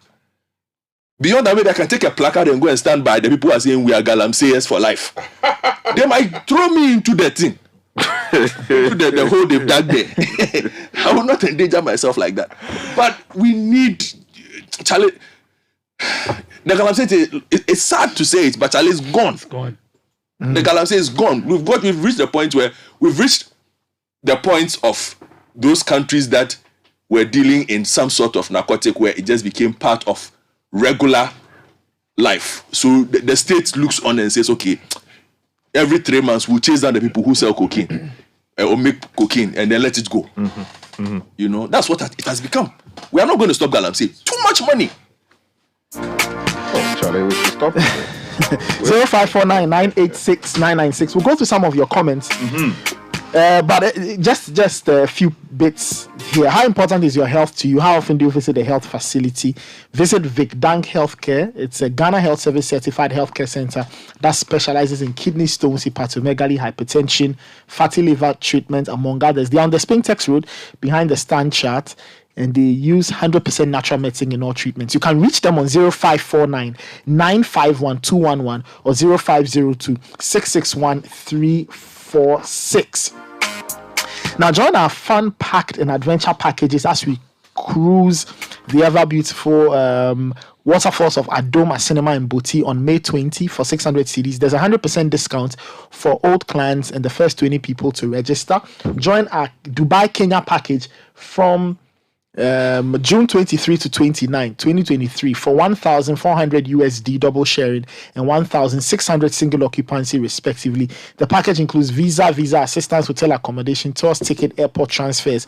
In addition, get a free Copan travel card, which is the first travel loyalty card in Ghana. Payment plans are available. T's and C's apply. Call 0556 965 924 or 026 349 886.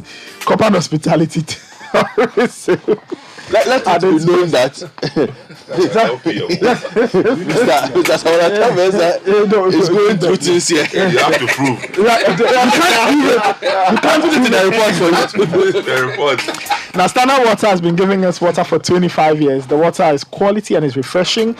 And they are still doing so. They are available in 11 regions, and they are giving you sachet water, bottled water, dispenser mounted jar water, customized water for your parties and other special occasions. For quality water, drink Standard Water, and it's available from purchase in supermarkets, retail shops, and sales delivery trucks. For inquiries and purchases, call 0202-055-703 or 0547-334-385. This ad is FDA approved. Let's go to some of the messages that have come in. Yeah. So this one is coming in from Nana from Peaceland, who says, Asemo, an African leader would never accept wrongdoing. Neither would he or she be caught with any evidence because they are always keeping things in others' names. So how can the nation get justice when people look into the face of truth and turn it around? Are you Onyami? Something. Okay. God is looking at watching. Oh, okay. This one says they intentionally issue prospecting licenses to their party folks and associates to make the former minister's work difficult. Look at how a certain chairman was given license to mine in a forest reserve. You should put your light on the license agency or licensing agency. This one says, good morning, City CBS team. This question goes to Richard Sky. Okay, my name is SKY, not YY. And then he goes on to say, if he, Richard, is a solicitor for a firm without any relationship to the president, at which point can he directly call the minister when his client has been charged in a law court? Okay, I'll deal with that later. This one says, does anyone really believe there was truly any fight against Galamsay for more than a month now? The nation cannot be fixed by compromised people or corrupt people. It will only get worse. This one says, good morning, Team CBS. It is quite disingenuous and gobsmacking that a so-called fight against a hydra-headed problem of Galamsay in the country for years, which governments have been struggling to fight, has a report that impugns the integrity of the state and non-state actors who allegedly are neck deep in this cancerous activity, which has seen millions of taxpayers' money, bar COVID expenses, and banking sector cleanup until now, with no sensible results to show for it. The person goes on to say that it lies on the government and its cohorts to answer lingering questions on how the fight degenerated into personal gains and interests to the detriment of the collective benefit of the ordinary Ghanaian.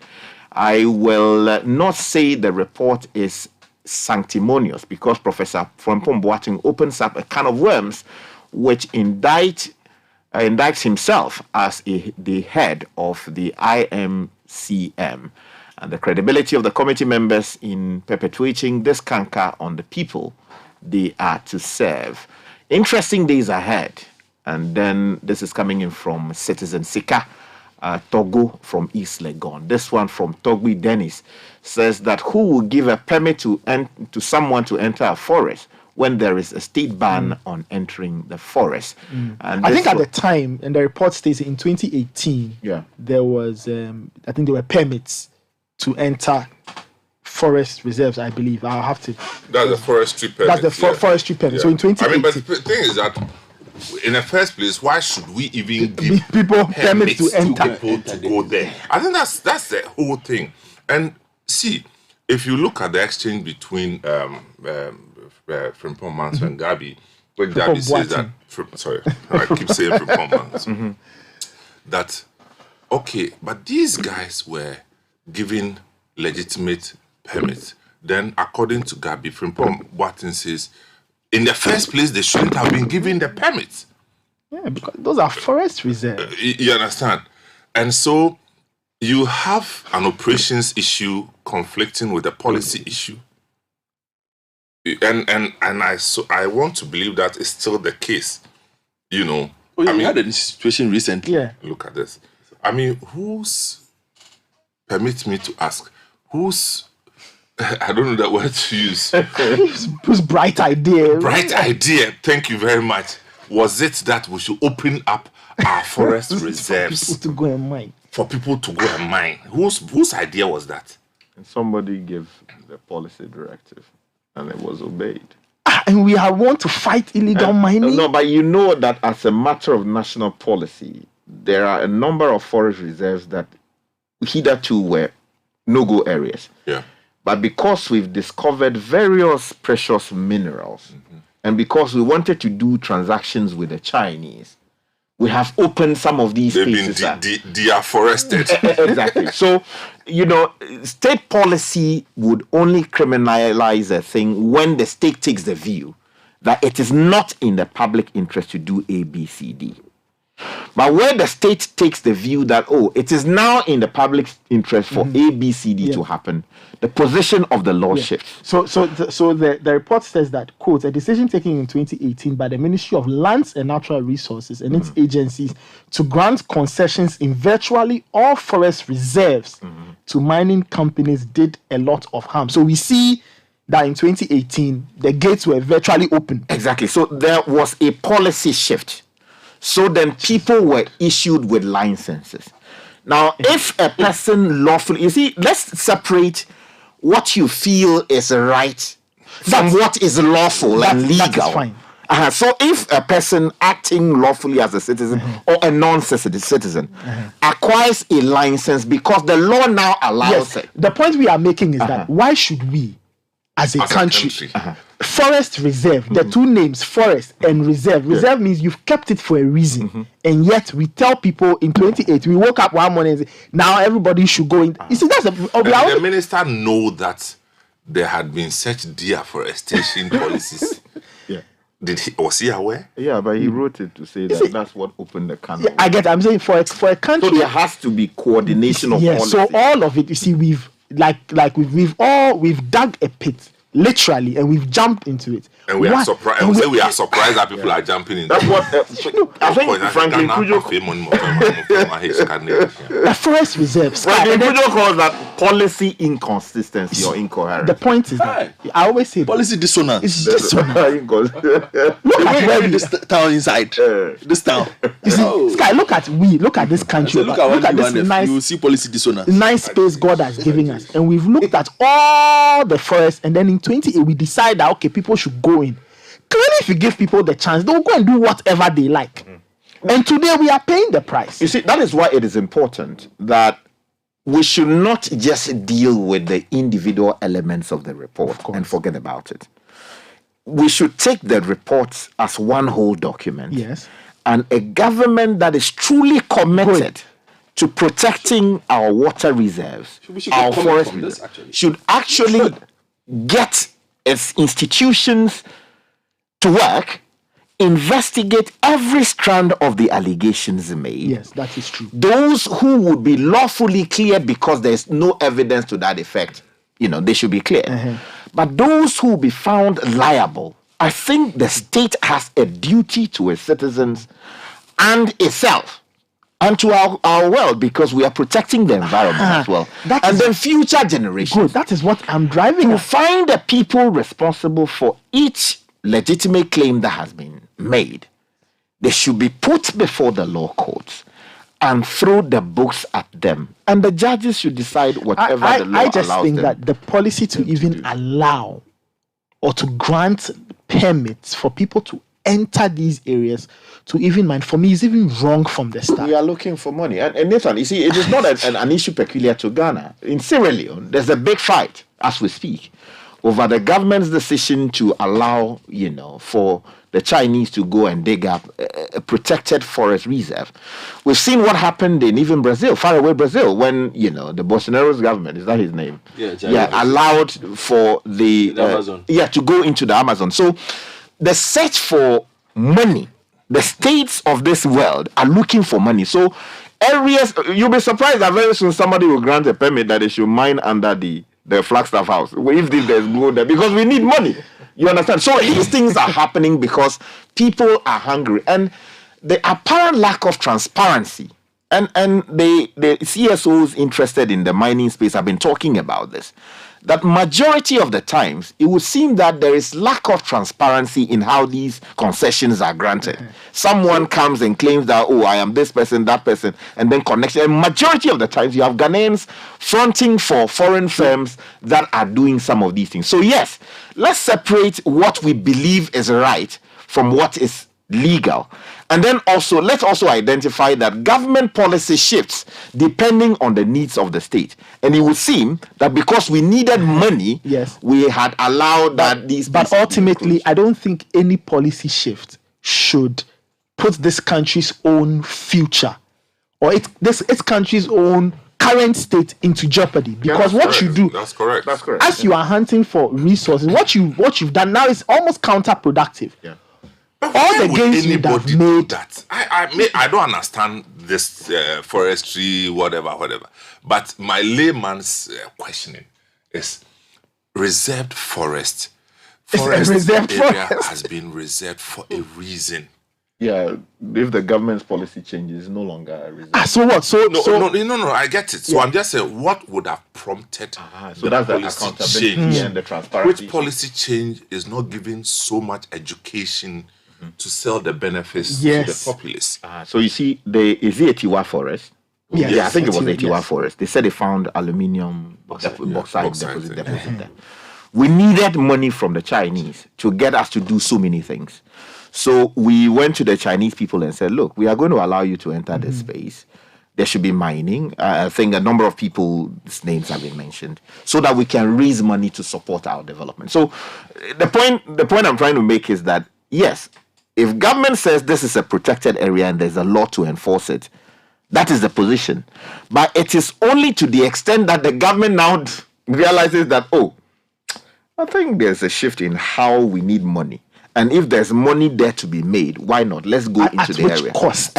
You see, so it becomes an issue of making a judgment call as to what is in the overall interest of the good people of Ghana and the environment, and then also what may well be in the interest of, the state. In other words, because you see, we are here and we are spending a lot of money trying to fight illegal mining, and clearly this war is not being won. We've lost the war. As for that one, we have lost the war. And I think we are in a worse situation than we faced. Yes. Yeah, I'll be interested in knowing how much money we have spent, or we are spending, on the war against Galamsay. See, because there are different elements to it. There's the reclamation project going on, the one that Louis Carroll runs. Foreign money. Yes. You just finish and then let's go for a break. There's that one. Then we are paying the army. We are paying the police. We bought vehicles. Equipment. Moving them around. So there's fuel. This is a specialized project and all. Okay. Ghana Water is buying higher levels of whatever it is to clean the water, to change the turbidity of chlorine and everything. You put that in there, plus how much money we make are in from trouble, that man. legally. Because I think the good itself for holiday day day should have been a purely military exercise. Pure military exercise, no civilians. Okay. All right. Let's just take a short break. This is still the Citi Breakfast Show. We'll be right back. Don't go anywhere. Unleashing the power of relevant radio. This is Citi 97.3.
more messages. Richard, let's go through a couple more messages. Yeah, this one says, Richard, let's stop pretending. You are a lawyer. What happened to the concept of conflict of interest?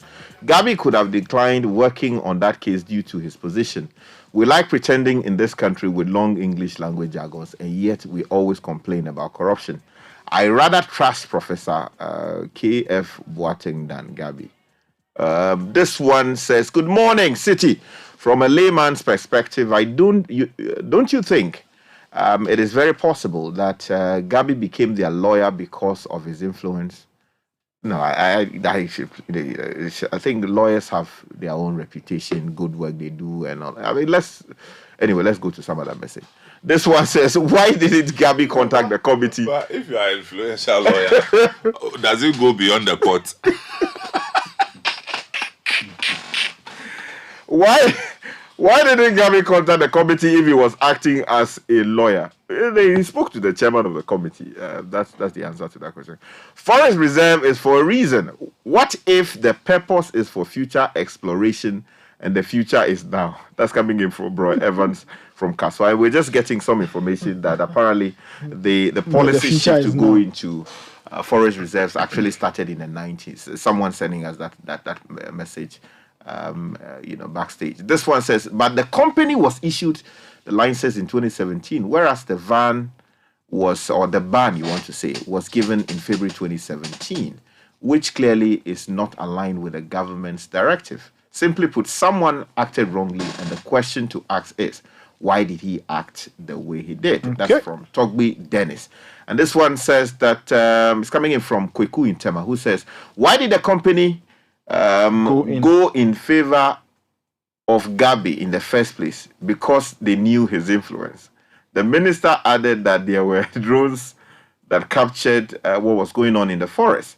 It's your duty as a media house to go and check if this forest has been degraded or not. Also, just as you interviewed Gabi, you also need to interview Professor Frimpong Boateng. It's our future that is being destroyed, and the media industry has a duty to help our mother Ghana. That's coming in from Kweku in Tema. And this one says, in my opinion, it is completely unwise for anyone to be hopeful that the fight against Galamsay is making any progress. It failed a long time ago. Nothing will happen to those who have hurt this country. My joy, however, is that all of those, the highest to the lowest, will be standing so naked before God on judgment on Judgment Day. We shall all see the nakedness of all the corrupt and wicked people feeling. That is if you.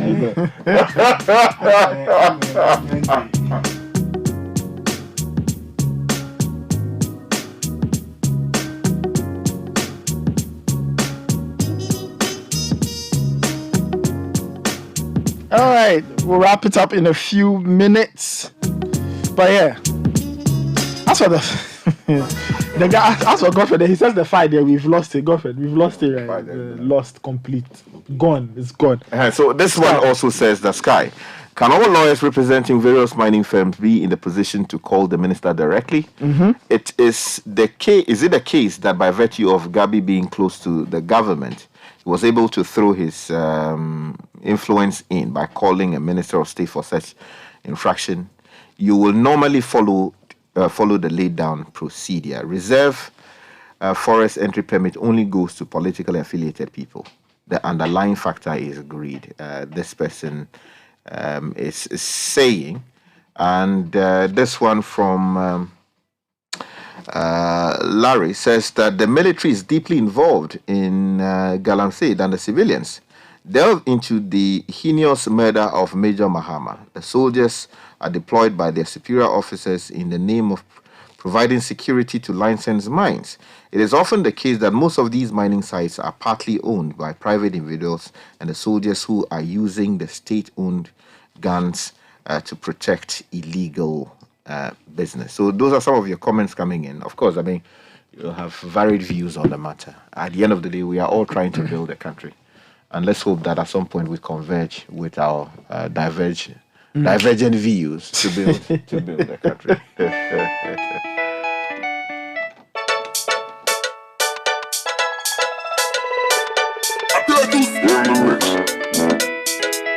Me